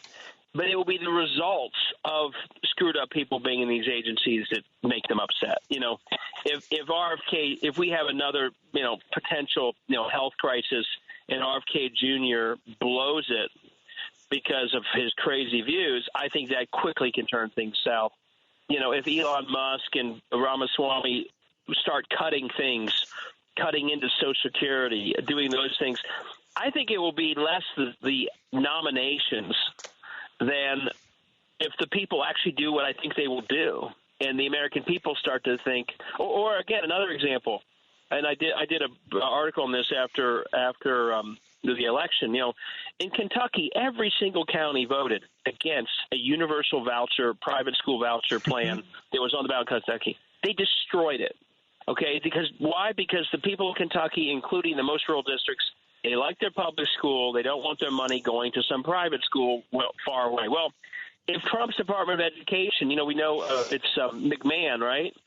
If her first policy is what they all say it will be, which is to voucherize the Department of Education, and that money leaves that rural public school to go to some, well-off kid in the suburb to use vouchers that they can't use in their area because there are no private schools, that's when I think it starts to catch up to them. So I think there'll be a moment where they accept most of these cabinet appointments. What they won't be happy with is the results of the policies coming out of these people. Well, and that's what I think Democrats will have to focus on is the specific ways that all these people, I think, unless they have massive changes of tunes, which I don't think they'll have, when they start cutting veterans benefits and Social Security and other things, or attacking labor, NLRB, you name it, that's when I think it's on Democrats and frankly a lot of other people who care about these issues to focus on those results. And that's what I think will really get people keyed in on elections as early as 2026. We've talked about this before, and it's related to gerrymandering, but it's bigger. It's what they want to do is so unpopular you can't get it done if a democracy is a real democracy. So right. they're in this real place where if they want to enact this agenda, the one that you're talking about, it will be massively unpopular. But the other thing they want, as much as they want to enact this agenda, is to stay in power. And so they have to erode the democracy further to stay in power, to do unpopular things. And that is, I think, the precipice that we stand on. Yeah, no, those things go together. I mean, the more extreme, the more they must attack democracy. And they go together. And the smart ones know it. That's why they spend so much time. That's why they spent so much time and attention gerrymandering Ohio and lying about the ballot initiative, for example, we had on the ballot a month ago. They're literally the heart, the holy grail for them is how to keep a majority from weighing in on things that they know are core for them but unpopular to the average American. And that's why, undermining ballot initiatives, gerrymandering, you name it, just giving the people as few chances as possible to do what they did, again, a month ago, which is on a straight up or down vote on the core of their education agenda. They lost almost 3-1. And the county I visited to try and figure out why voted for Trump 80-20, but voted against universal vouchers and for public education 76-24. They know this. That's why they try and avoid democracy weighing in on their core policies. And we're, in ways that I worry, will they try and use their new federal power to hurt the ability of voters to weigh on the policies? Yes. State power has already been put to that effect again and again in states like Ohio, voter suppression, gerrymandering, trying to mess with ballot initiatives, ignoring the results of ballot initiatives. And I do worry that now that they have federal power, they will work, they'll try and figure out ways to keep people from reversing policies that the smart ones at least know full well are unpopular. Yep. Well, that's the challenge. That is the challenge we face. And this was a little darker than we usually go. But that's the moment we're in. I am actually optimistic that Americans voted for change, and we voted for change for all kinds of good reasons. I love elections, even the ones we lose. I mean, that there are things about the country right now that ordinary Americans don't like the gap between the billionaires and the rest of us. Correct. In fact, right? Yes. We just don't like it. So the country, but the fix that we voted for isn't going to deliver the results we want. And as long as we have the ability to continue to vote and make a difference, these guys are going to get thrown out. And I agree with you. That starts in 2 years, not in 4. Yeah, and I also think that, one thing that if you look at history, when dark moments and sort of near or complete autocratic moments sort of come to America, they can come for 40 years or 2 or 4 years.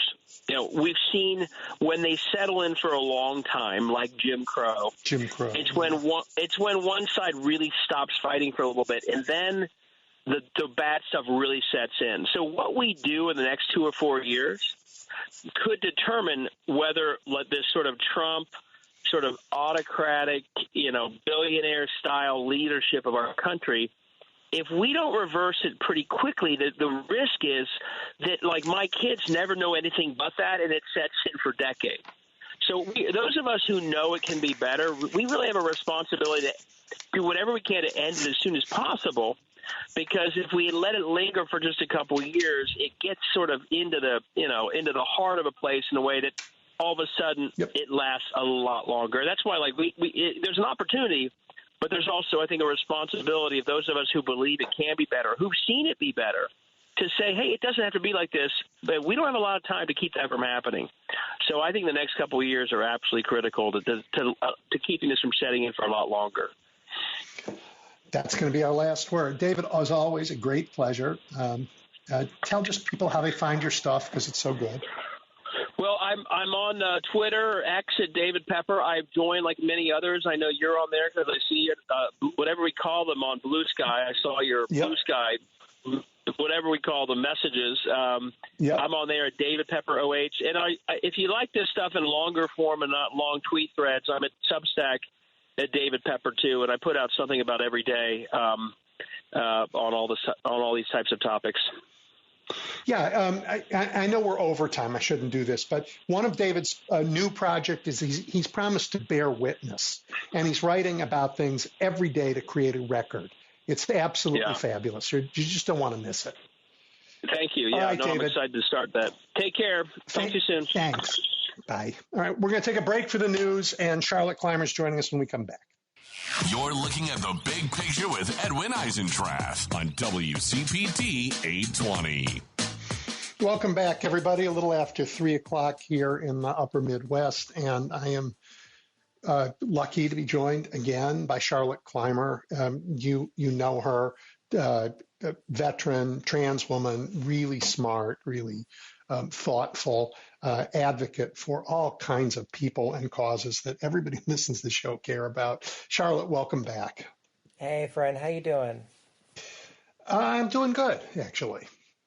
Yep. Oh, that's good. I know that's a loaded question these days, but, it's good to check in on each other. I am having a little trouble hearing you, though. Oh, I'm sorry. There we go. Yeah. Wow. Is that better? Much. Okay, good. I know that's a loaded question these days, but it's good to check in on each other. No, I agree with that it's good to check in on each other. It's an absolutely fair question. And people are after the election, were angry, were dispirited, were felt betrayed. But you know what? Enough of that. Let's get over it. We have work to do. And we owe it to each other to stand up and be strong. We just do. So that's right. Okay. So I got to ask you, today is, of course, the anniversary of Pearl Harbor. And you served. I mean, before there was a Secretary of Defense, the job was Chief of Staff to the U.S. Army. And George Marshall sat in that job throughout World War II. An amazing man. Yeah. Rebuild Europe. Rebuilt Europe after the war. Absolutely. What do Trump's nominations for, Pete Hegseth at Defense and Tulsi Gabbard at DNI, what do they say about respect for those institutions? And what message is it going to send to the women and men who are currently serving in those institutions?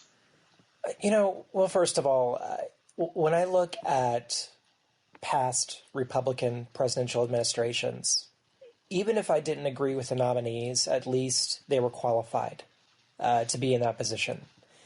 And it appears that almost none of Trump's announced cabinet nominees or his nominees for big agencies are qualified at all. Pete Hegseth has never run a business. He's never, run a federal agency. The two nonprofits that he ran ended in disaster. He was forced out of both of them because of severe financial mismanagement and inappropriate conduct. And these were veterans organizations, by the way. Not only that, they were conservative veterans organizations who decided that he was not up to the task of advocating for our country's women and men in uniform. When you look at Tulsi Gabbard, I mean, my goodness gracious, where would you even start? She has no substantial established experience in national intelligence. You got to be more than an intelligence officer to do intelligence policy. There are so many people who are well qualified in the conservative movement who I disagree with, but who are well qualified to be in positions like these. And Trump is ignoring all of them in order to further his own political nonsense. I mean, all of these picks have been purely political, not based on the needs of the country. I don't understand, though, the politics. I don't understand the politics of appointing Pete Hegseth, who will cause chaos in our defense organizations, who will not be respected by the women and men who serve, who will cause internal strife that's a terrible distraction to the armed services around the world, I don't understand in what world that's good politics for anybody. Well, it's interesting. I certainly don't think it's good politics. That's for sure. I think there are one of two things going on here, in my humble opinion. The first one, which is more incompetent, is that Trump is picking people who reinforce his inner circle and enable this culture of destructive loyalty that he's built in his world. That's one scenario. But here's another scenario. I have a feeling, and I could be wrong on this, but I have a feeling that at least some of these picks are sleights of hand. And I think it started with Matt Gaetz. Matt Gaetz was a terrible nomination for Attorney General, full stop. I mean, everyone on the Hill, literally everyone, Democrats and Republicans, don't like Matt Gaetz. Even the people who claim to like Matt Gaetz don't like him in private settings, and they'll openly admit that. I have a feeling that Trump nominated Matt Gaetz so that when he did get rejected and have to withdraw the nomination, his follow-up nominee wouldn't look nearly as bad. Not nearly as bad. And I have a feeling this is the same strategy he's taking with Pete Hegseth. I think that we are either going to see Ron DeSantis or maybe Joni Ernst be announced in the next couple weeks to replace Hegseth as the Secretary of Defense designate. And I think, in my humble opinion, I think there's a strong chance that was the strategy from the beginning. Yeah, maybe, but he could have gotten DeSantis or Ernst confirmed without having to go through this charade. He could have, but DeSantis would have still gone through numerous negative news cycles if he had been the first one out of the gate. Yeah. But by putting Hegseth out there first, DeSantis looks much, much better compared to him, especially to moderate voters, and certainly to the Republican Senate caucus. Honestly, I think that's the strategy. I just have a bad feeling that is the strategy. Yeah. And Tulsi Gabbard, I mean, these are the defense job and the DNI job are enormously complicated jobs that call for organizational leadership skills, institutional savvy, subject matter knowledge, and tremendous personal leadership skills. And anything short of that is not good enough in our country. And has actual consequences. I mean, I can't imagine the chaos on a ship at sea when, they just willy-nilly change all the personnel policies. Or imagine, and I hate to take it to this place because I know that, most of us don't want to think about this, but, when we consider all the nuclear submarines that are deployed at the moment and the precise communications infrastructure that is needed in a time of crisis, especially during nuclear action. I mean, can you imagine Tulsi Gabbard doing what needs to be done? I can't.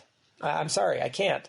And it's not even just that she's not qualified for the job. I mean, that's readily apparent to everybody. But it's also the extremely problematic history that she has in regards to her ties to Russia, to Syria, to people who are who are enemies of U.S. national security. It's very concerning. I certainly can't imagine her in a crisis like that, but I can't imagine her with the judgment to choose what goes into the president's daily briefing either. Yeah. You just have to understand the threat ecosystem and the opportunity ecosystem for our policies around the world in a way that she's never demonstrated even remotely an interest in, let alone an expertise in. Yeah, and again, it really does break your heart because there are, again, plenty of conservatives who I don't really align with in terms of worldview, but who are well qualified to lead an agency of that size and importance. So it just doesn't make sense on any level. I feel like Trump is just making all the same mistakes he did in the first administration. Faster. Maybe, He's yes, making them faster and even worse. That's right. Yeah. You and I had this conversation before the election about people like Liz Cheney. It's perfectly okay in a democracy that there are people around with whom we disagree, provided that we all agree on a framework that allows our disagreements to happen. Yes. Right. This crowd is not that way. In fact, moving from these two nominees to sort of the collection, we're seeing, I think, in this collection that Trump does intend to impose Project 2025 agenda on us, even though he ran away from it as fast as he could during the campaign, because Americans don't like it. Yeah, and I think what's fascinating to me is how much of political media almost ignored the clear connections between Project 2025 and the Trump campaign, which are numerous. I mean, numerous. There is so much substantial overlap between the folks who are involved in Project 2025 and the Trump campaign and the incoming Trump administration. And when this was pointed out over the last 7 or 8 months to political journalists, it's almost like they would make note of it, but not ask hard questions of the Trump campaign. Because all Trump had to say was, I have no idea what this is. I am not working with this. This is not something that is part of my campaign. And they would stop with any follow-ups. They wouldn't ask about the staff overlap. They wouldn't ask about the folks in the administration, in the first Trump administration, who had a direct hand in the framing and publishing and spreading of Project 2025. I really worry that, arguably the biggest reason why we are at threat of Project 2025 is because of the lack of a direct and insistent political media apparatus. We don't have that right now. We don't. No, we don't. Well, that's not new. And that's why your work is so important and why I spend time on radio, because people don't have to there's no paywall to hear it, these shows. The old media that I certainly grew up with is dead, and we don't know what's going to replace it. But courtesy of a new set of oligarchs and the changes wrought by Citizens United, really wealthy people are controlling what most of us see and hear. Yes. And it doesn't mean you can't find the truth if you look for it, but you have to go looking for it. And we need to do better about raising our voices louder and more insistently, and for gosh sakes, not spend all the time gazing at our own navel. Yes. Like, okay, yeah, we didn't do everything perfectly in this election, notwithstanding what some people say, but let's not talk about any of that. Let's just talk about the threat that's right in front of us. I've been rather horrified over the past month or so to watch some Democratic leaders engage in what I would describe as an open mic night of communications commentary. That's so accurate.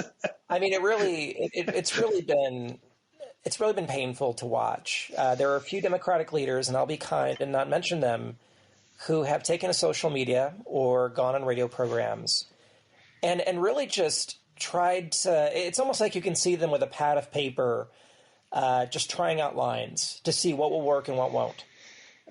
There's no confidence there. There just seems to be, I don't know what's going on. Let me see what pandering will stick the best. And that is not the Democratic Party I love. The Democratic Party I love understands our mission. Our mission is to keep our country strong, to help the most vulnerable in our society, and to make sure that middle class and working class families have everything they need to live the lives that we should all expect in American society. That's the mission. Instead of doing that, you have some Democratic leaders who believe they need to pander and are trying to pander, but aren't sure how to pander. And that's a dangerous combination, and it makes me feel bad for them. Everybody who loses an election, I've lost an election in my life, everybody who loses an election has to look inward and try and decide what happened. You don't have to do it like standing out in front of everybody and do it. And you in a big tent party like ours, when we go down, the various factions want to blame other factions so that they think they have a stronger hand going forward. But look, the challenge we face isn't internal to the Democratic Party. It is Donald Trump and what he's trying to do to the country. And losing sight of that is a huge, huge mistake, maybe a fatal one. It is. And I am wary of Democrats who, it's almost like we're in a hot air balloon and we're trying to get up. And there are some Democrats who are arguing with each other quite viciously over which sandbags to drop out of the bucket to see how fast we can go up. It's the problem, though, is that those sandbags are the most vulnerable people in society. Well, I guess we have to go there. Let's just go there for a minute, shall we? Yeah, please. I mean, and if you don't want to, you will just tell me. No, let's have a conversation. I think it's the elephant in the room, and your listeners need to know this. I mean, Donald Trump ran ads probably to win Black and Latino male voters by going after trans people, and those ads probably were effective. And I guess the conversation, the question that I ask after, if those are facts, and they may be facts, the question that comes to me isn't, oh, how do we jump on that bandwagon? The question that comes to me is, how are we supposed to keep our humanity and think about this? How do we stop right-wing actors from weaponizing our humanity against us when we stand up for the human beings who we live with? Yep. Well, first of all, and I think this is important to note, there is no silver bullet here. I know that folks want a very tidy 20-word answer to this question about trans rights and the role of trans rights in the Democratic Party, but it's a lot more complicated than most people imagine. Here's the first thing. The vice president's campaign in no way, shape, or form centered trans rights. If anything, the vice president's campaign ran away from trans rights. I was at the DNC this summer, and you would not believe how hard it was to talk to DNC staff and campaign staff, trying to get them to put one trans person, just one, a single trans person on the main stage during prime time. Not even, and if they didn't even want to talk about trans rights, okay, but at least have that representation. At least have Sarah McBride, who was just elected to Congress, on stage to talk about broader policy objectives for all Americans. And they refused to. They wouldn't. And that was really that really represented the main position of the vice president's campaign all year. And I understand it to some extent. I do. But also this claim that the vice president and the Democratic Party need to walk away from trans rights or not focus on it is not only extremely ill-informed, but it seems like the kind of easy thing someone says when they're not paying enough attention, when they haven't done the work, when they need a cheap cop-out to find a victim or to find a scapegoat to blame. We didn't lose this election because of trans people. We didn't. Not even close. Trump spent $215 million on ads, on anti-trans ads. That represented about a third total of what he spent. And despite that, when Gallup did a poll asking Americans, what issues were most influential in swaying your vote, out of 25 issues, trans rights was dead last. Yeah. 4% of the electorate said that trans rights was influential. The conversation over trans rights was influential enough to sway their vote. Another poll came out from, I believe it was New York Times Siena. Yeah, New York Times Siena did a poll of 3 swing states, Wisconsin, Michigan, and I want to say Pennsylvania. And clear majorities of likely voters in all 3 states, and this was in October, said that anti-trans messaging by the Trump campaign had gone too far, that it was mean-spirited, that they disagreed with it. So when I look at that, when I look at the fact that trans elected officials got into office across the country, not just in blue states, but mostly in red states, in Oklahoma, in Virginia, in places that normally would not go for Democrats. I reject this idea that trans people are the anchor around the Democratic Party. I completely reject it. I agree with you, by the way. I know you do. I know you do. I know you do. But I think there are a lot of people who, in good faith, are looking for answers. And trans rights is a fast food answer. It might feel good in the moment, but it is not nourishing. It is not healthy, and it makes no sense for us electorally. If I take trans and don't use the word for a minute and just substitute any other human rights, that's just core of who we are. It doesn't. You can't take any group of people and say we aren't fighting for they don't exist in the America we want. That the other side does that. They other people all the time as a strategy. But I think that is one of the most profound differences between our parties, and that's not a difference I'm willing to lose. And I also think the party that's most invested in conversations about identity politics and furthering them are Republicans. Absolutely. By far. By far. Hey, this morning I woke up and had this thought. You have Elon Musk championing anti-trans rage, I guess. At the same time, he is experimenting and championing connecting human beings to computers through patches in their brains that will fundamentally alter what a human being is so that it is, tied to a machine in some interesting ways. Yeah. Okay. So how do we think about, what the capabilities of our technology to change our nature are terrifying but real.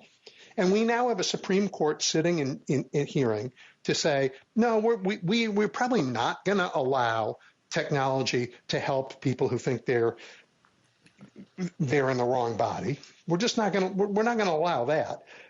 But we are going to allow them to patch their brains into machines. But how do you think about our Supreme Court this week? It's been pretty terrifying. This case is about the Tennessee ban on gender-affirming care for trans youth. 26 states with Republican legislatures, all of them, have passed bans on gender-affirming care for trans youth. And the Supreme Court case challenges the Tennessee law. And what I find fascinating about all of this is that every major medical organization and authority in the United States has come out fully in support of gender-affirming care for trans youth. Every single one. The American Medical Association, the American Psychiatric Association, all the associations for pediatric care, for women's health care. I mean, literally every single one. And they've made it abundantly clear that not only is gender-affirming care for trans youth medically valid and scientifically valid, but that it also saves lives. The substantial research that has been done shows that gender-affirming care saves the lives of trans youth who are more likely to commit suicide, to engage in self-harm, to encounter abuse of all varieties if they don't have access to gender-affirming care. Elon Musk has a trans daughter, by the way. I know. And most people don't know this. His daughter came out, I want to say, 5 years ago. That sounds right. It was about 5 years ago. Also said she was leaving the country. Yeah, that's right. She said she was leaving the country, but she came out, and because her mother, his ex-wife, or his ex-partner, I forget if they were married, decided to protect their daughter and get her the care she needs, Elon Musk lost his mind. Just completely lost his mind, started saying the most vile things about his daughter online. Elon Musk is not against trans people because there's any medical or scientific reason for it. He's against trans people because his daughter essentially disowned him after he, publicly was so vicious to her. And it's striking to me that when you look at all of these anti-trans arguments, what it really comes down to is not the science or concern for children. every trans argument can essentially be boiled down to, I don't know a lot about the science or how to make my feelings understood, but trans people make me very uncomfortable, and everyone should be expected to move around my discomfort. That's it. That's all it's about. America felt that way about gay people not that long ago, and a lot of it's changed. Americans felt that way about any number of different groups of immigrants that came here over time, and that changed because we have a habit of belatedly seeing each other as human beings. And we like scapegoats in this country. That too. We do. Yeah, we sure do. Whether it's people of color or undocumented folks or women or queer people or religious minorities, this country has a long history of scapegoating. Well, that's why all the more reason we have to lock arms and stand together and Amen. Stand for what we most love. Listen, Charlotte, as always, it's so great that you spend some of your Saturdays with us. I really appreciate it. And of course, thank you for the courage to go where we went today. Yes, sir. Absolutely. And I appreciate it. And have hope. We're going to get through this. It's just going to be very painful to get where we need to be. Yep, it sure is. All right. You take care, please. You too, sir. All right. All right, everybody. We're going to take a break and your calls when we come back. Edwin Eisendrath is taking your calls now at 773-763-9278. The Big Picture is on now. WCPT 820. Okay, let's get started with Jim. Oh, hi, Edwin. All I can say is I know that Trump and his cronies are trying to get the dolly straight under the White House at the moment. They got to wait for Biden to leave before they can lift it up. But I suggest to him that, it worked very well in the 20th century were show trials. Stalin using the Great Effect, Hitler using the Great Effect, Mussolini using the Great Effect, and Franco using the Great Effect. What it does is it shows the rest of the population that if you get out of line, you'll get prosecuted. You might even get who knows what. But if you keep your trap shut, you won't get in front of this tribunal. And I imagine that would be a terrific way to keep the press, our wonderful press, from scratching their heads and covering those show trials rather than the Treasury being looted by everybody on Earth, all of his pals and his relatives, and you know what I mean. The press can be very well occupied looking at the show trials. I mean, Kash Patel, what does he have? 60 people he wants to prosecute immediately. You can imagine Trump's probably got 100. He probably wants to relitigate the rape trial and the 34 counts. I mean, you name it. Because, we were told by Kamala Harris he's out for revenge, and he's definitely out for revenge. So these show trials are very effective, Edwin. And I suspect those to happen. And I also expect their press to go along with it like it was a walk in the park, like they went along with this guy for all these years.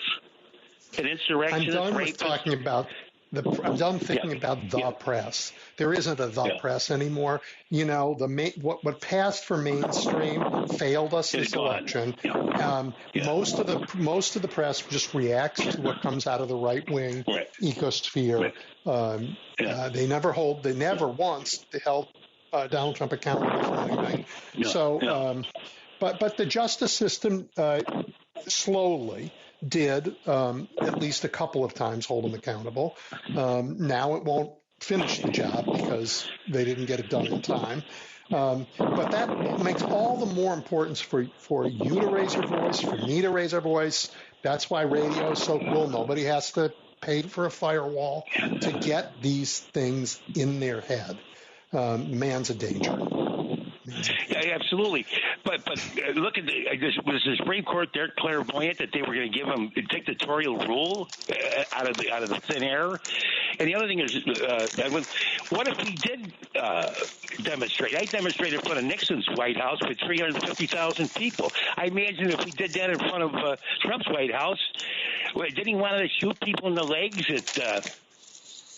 He did, but they didn't do it. I do not believe I know they that didn't America's armed forces. Who knows with this group? Who knows with this group? I mean, who knows? I have faith that our armed services are not the same as the Chinese ones at Tiananmen Square, and they would not mow down Americans who are protesting in vast numbers. And God forbid this horrible thought, Jim, but if they did, the rest of the country would rise up so violently and vehemently to put it down. We are not. I hope so. This is not who we are. Yep. I hope so. All right, Jim, thank you. Have a good weekend. Thank you. Thank you. You too. Nancy, you're next. Hey, Edwin. First, let me say this because everybody gets all, a flutter when I say the stuff I'm going to say. But I will defend to my death, literally, my country when it comes down to it. And it will come down to it, I fear. But anyway, that said, every single one of your guests today proved my point that I've been saying for 50 years now that I've been voting. The two-party Let me guess. The two-party system's no good. It destroys it. It destroys it. And it just proved it. Listening to your show today, every single one of your guests proved it with what they discussed. And I am tired of Democrats. I get these surveys on email all the time. And by the way, the day after the election, they were already begging for money once again. It's all they know how to do is ask for money. And then they turn around and blame the voters that, oh, you didn't come out and vote. Well, you know what? You didn't give us anything to vote for. Why don't you fight for us sometime? I am so sick of only having, they ask me in these surveys, would you vote for Biden or Trump? Well, what do you think? What other choice do I have? I don't. And the problem is democracy cannot be supported when all you have is two choices. One party is criminally crazy, and the other party is a wuss party that doesn't know how to fight back. I thought this time they had it for sure. But no, they screwed it up again because that's the only thing Democrats are good at, screwing things up. And I'm talking about the Democratic politicians.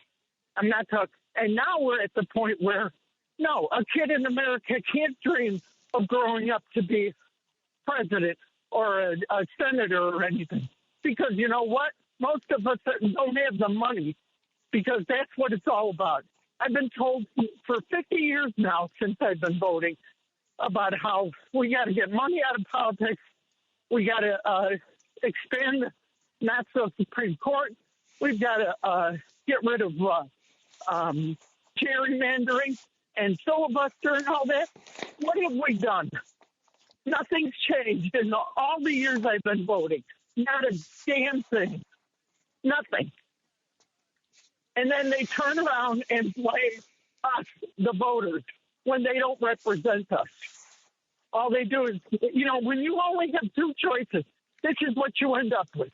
One party gets in charge and they change everything. The other party turns around, gets in charge, and they change everything. That's all they're doing. They're playing ping pong. Ping pong government, that's what we have. At least with the cons, they tell you who they are. Now, if you're stupid enough to buy it, fine. But the Democrats, they still don't know what the hell they're doing. And they probably never will. And Nancy, that is a point of view. What we need is more choices. You've been clear about that for as long as you've been calling in, that's for sure. I appreciate that. It's hard to get there. Our system is very rigid in many ways, and two parties is one of those ways. But thank you, Nancy, right. and thank you. Broken. Yeah, and it's one of many things. Yep. Thanks, Nancy. Max, you're next. Hey, how's it going? Good. I like what the lady said before I came on. But, like the problem that we have here in the United States is that, when you're born and you go to school, you're taught to vote either D or R, and you got to get away from it. I've actually voted for Cornel West. But I was in Europe for like 3 months, okay? So after 3 months, you got to come back. But I noticed one thing about that. Well, I was at the beach. Most of the people over there are skinny. You go talk to the overweight people, they usually come from the United States.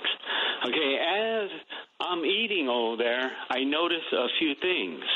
Is that the food is possibly costed around 1/3 of what we pay. I don't buy steak, okay, so I don't really know about the steak. But as far as the rest of the food, like seafood, fish, octopus salad, which I really love, over there you pay like €6. I mean, no, you pay $5, which is about €6, about $5.50 maybe. And over here, I normally pay around $13 for a good one. So most of the food that we're being overcharged for our food here, and I think that's why people buy a lot of cheap food, and then we got I'm pretty sure it's over 200 million Americans that are obese now, and I actually went into I shop at some of the best stores over here, and I actually passed by the meat aisle, and I noticed that these steaks are cut, they're like over 1 inch. And I'm like, wow. I go, who in the heck eats a steak that thick? So the thing is, or a piece of meat, it's not good for you. You shouldn't be eating that. But in order for these companies to make the profit that they do, they got to sell you a fat steak. And when you buy it, you get fattened up. And then you get heart disease. This is a for-profit system in the United States, and we have got to we got to move away from that because it's destroying the United States. And okay. That's the thing. A lot of stuff there, Max. I while you were talking, I went and checked. U.S. food prices are a little higher than Europe's generally, but they're huge differences. So, for example, in Luxembourg, it's 19% above the U.S., but in Romania, it's 26% below the U.S. So they're big gaps, and food prices differ across the U.S.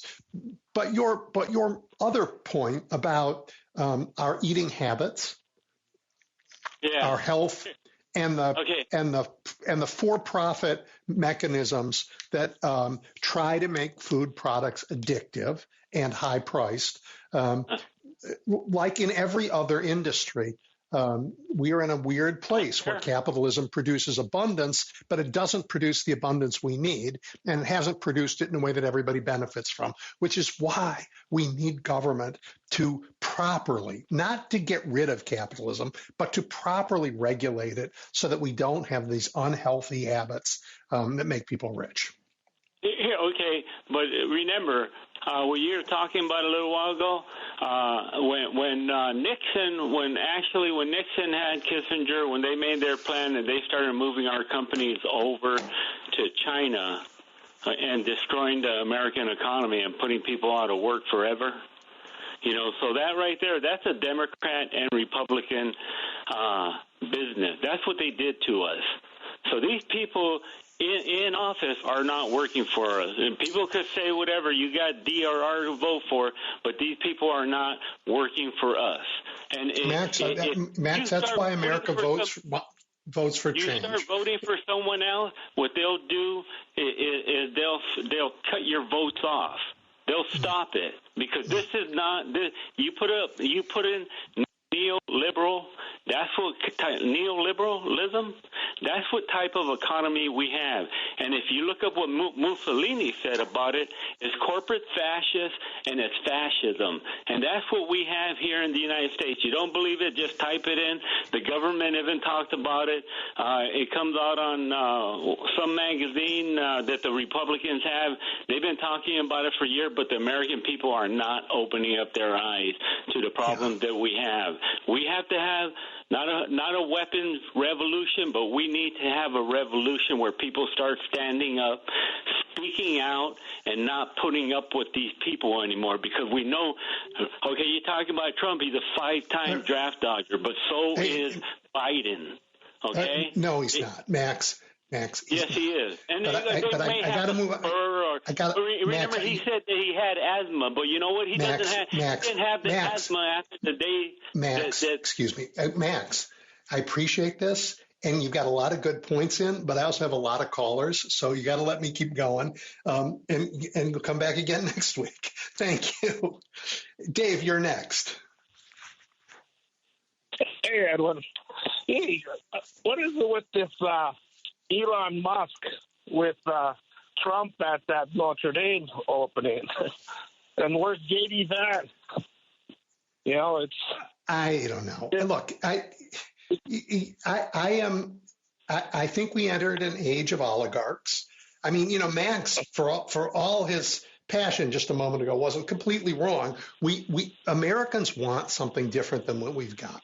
We think that powerful forces are doing ridiculous things to us, and that somehow the political system isn't responsive, and that leads people to say, "I'm not going to have anything to do with politics." That's, I think, a dangerous response. We have to actually focus on the politics and win big enough to put an end to what you just saw in Notre Dame Cathedral, which is a resurgence of an oligarchy like you see in Russia here in the United States, where a handful of the wealthiest billionaires make up the court, if you will, like in an old royal court, and it's the billionaires or the nobility, because they have the land, and they decide what's in their interest. And it's a stultifying, terrible thing that America got away from, and we will not be dragged back there. But that's what that is. But, you know, I know the president is down like in Africa or whatever now, but would this be almost like a huge slap in the face to President Biden? I mean, a true Roman Catholic, you know, who basically... I think Jill was there.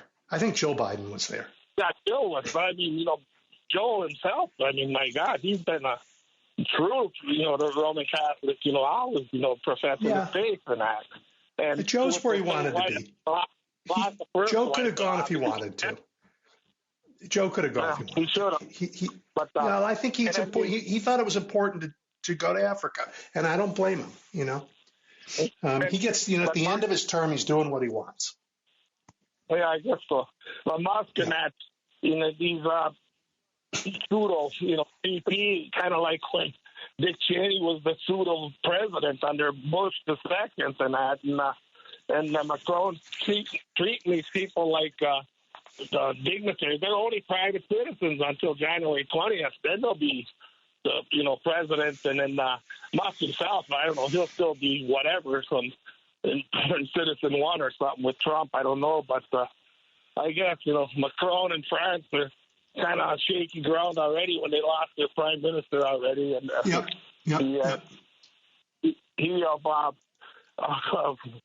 who was the guy that had 11 days that time with Trump? I can see him right now. He flipped over to our side, helping out a lot. Anyway, but that he only had like 11 days. Anthony Scaramucci. Yeah, thank you, Scaramucci. Yeah. Well, look, there are going to be more of those. So. Yeah, but listen, let me clear off. I know you got others waiting. I don't want to be Thank you, Dave. That long. Appreciate it. Enjoy the rest of your weekend. Eduardo. Thank you. Good afternoon. Thank you for taking my call. Well, Dave kind of got into it with the Notre Dame because I was going to talk about that. So it's kind of like a Bilderberg meeting. That's what that is. I mean, even the Pope wasn't there. Joe Biden was there. I don't know why Elon Musk was there. Prince Harry was there. Him and Zelensky, who was definitely out of dress code. Totally disrespectful. So, yeah, it's just it was almost like a Golden Globes Award red carpet gathering, too. It's pretty silly. I don't know why they even wasted time on that. Oh, I do. I mean, it history matters. And That building is one of the great examples of human achievement in the late Middle Ages, and it is an enormously important to the identity of France. So much of its history and its culture happened in that building. The first time a mass was written with music that had more than one voice but had harmony in it for all of humanity happened in that building. So there are lots of reasons why restoring it was important and can be celebrated. It's not an enormous current politics moment, but for human culture, I kind of get it. Yeah, and I don't mean to demean it because I'm Catholic and I've actually been to the top of that building myself before COVID. Yeah. So it's a very nice building, yeah. You would only think that, I don't know what's going to happen with these European countries with their France, Germany falling like the dominoes. You know, they can't keep their governments intact. It's a total shame. Yeah, it's frightening. It's a frightening time we're living through. But you know what? I think that Americans are going to rise to the occasion. I think there's no question that Mr. Trump is going to, he already has overplayed his hand. He's proving that he really is trying and do Project 2025, which Americans hate. There's just all kinds of things that I'm confident we're going to be, 2 years, we're going to bounce back. Real damage is going to be done. Don't get me wrong, real damage. But I'm confident that we will throw these guys out when we get the next chance. I know that sounds crazy right after an election where we got, our what's handed to us. But I think that's what's going to happen. Anyway, Eduardo, thank you. Brian? Hello? Yep. Hello? Okay, Hello. I have the tone. Yeah, I'm calling you from New Mexico, and, it's a fantastic state in so many ways. And if you're really interested in human history and anthropology, American history, it's first rate. And you can go out. We have settlements that are over 1,000 years old that people have been living in continuously. We've got a handful of sites that date back from about the year 1000 that have been abandoned. And you think about what those civilizations, what those people lived through, what they did, what their challenges were. And you realize, civilizations flourish and then they decline. And then you realize that so is ours. Our Western civilization isn't forever. And so imagine you and I are historians in the year 2500, and we're looking back at this period in time of human history. And I think we both see that we're fundamentally failing. We're not living up to the challenges that are in front of us. Climate change is going to be an existential challenge to all of humanity, and we got to figure out how to deal with it. And we're going to have 10 billion people on the planet that are going to need to try and thrive and survive. And we're not answering or asking any of these questions. We dive into all these day-to-day arguments and, screwball sexual politics and all the other stuff, but we're not talking about how 10 billion people are going to survive on a limited planet. That question isn't even on the table. Maybe it's too scary for people to contemplate. But the next 100 years are going to be extremely consequential for mankind. Extremely. A lot of people are going to be moving. And we need leaders that make our politics bigger to start addressing these questions as opposed to, all the day-to-day crap we get. Immigration and employers and all the other stuff. Yep. Well, it's very hard to do in politics, for sure. It's very hard to do. It's very hard to do in politics. It's very hard to get, 300 million Americans, and they're more than that, but 300 million Americans, to move in one direction and to think about bigger questions. It's very tough, but I agree with you. We have to build the future for our children and grandchildren, and we're not even talking about it. Well, some people are. Some people are talking about it. It's not been a big part of our political dialogue for sure. But, hey, Ed, if you read novels, The Ministry of the Future is one I'm going to recommend to you. It is a deep dive in how we solve these problems. All right, Edwin. Have a great afternoon. You bet. Thank you for calling. All right, everybody. That, I think, about does it for today. I want to just end where I began, because we face enormous challenges, as you've heard from all the callers. But as you also heard from the callers, people are angry. And there's a lot of finger pointing, and there's a lot of I told you so, and there's a lot of I feel abandoned. And I urge you to count your blessings, reach out to the people you love, and we have to put our arms around each other. We can't abandon politics in a democracy. That will not make things better. That will make things more corrupt and less responsive. So we have to just make our peace and move forward. And that's my great hope for this week. I will see you again next week. Take care.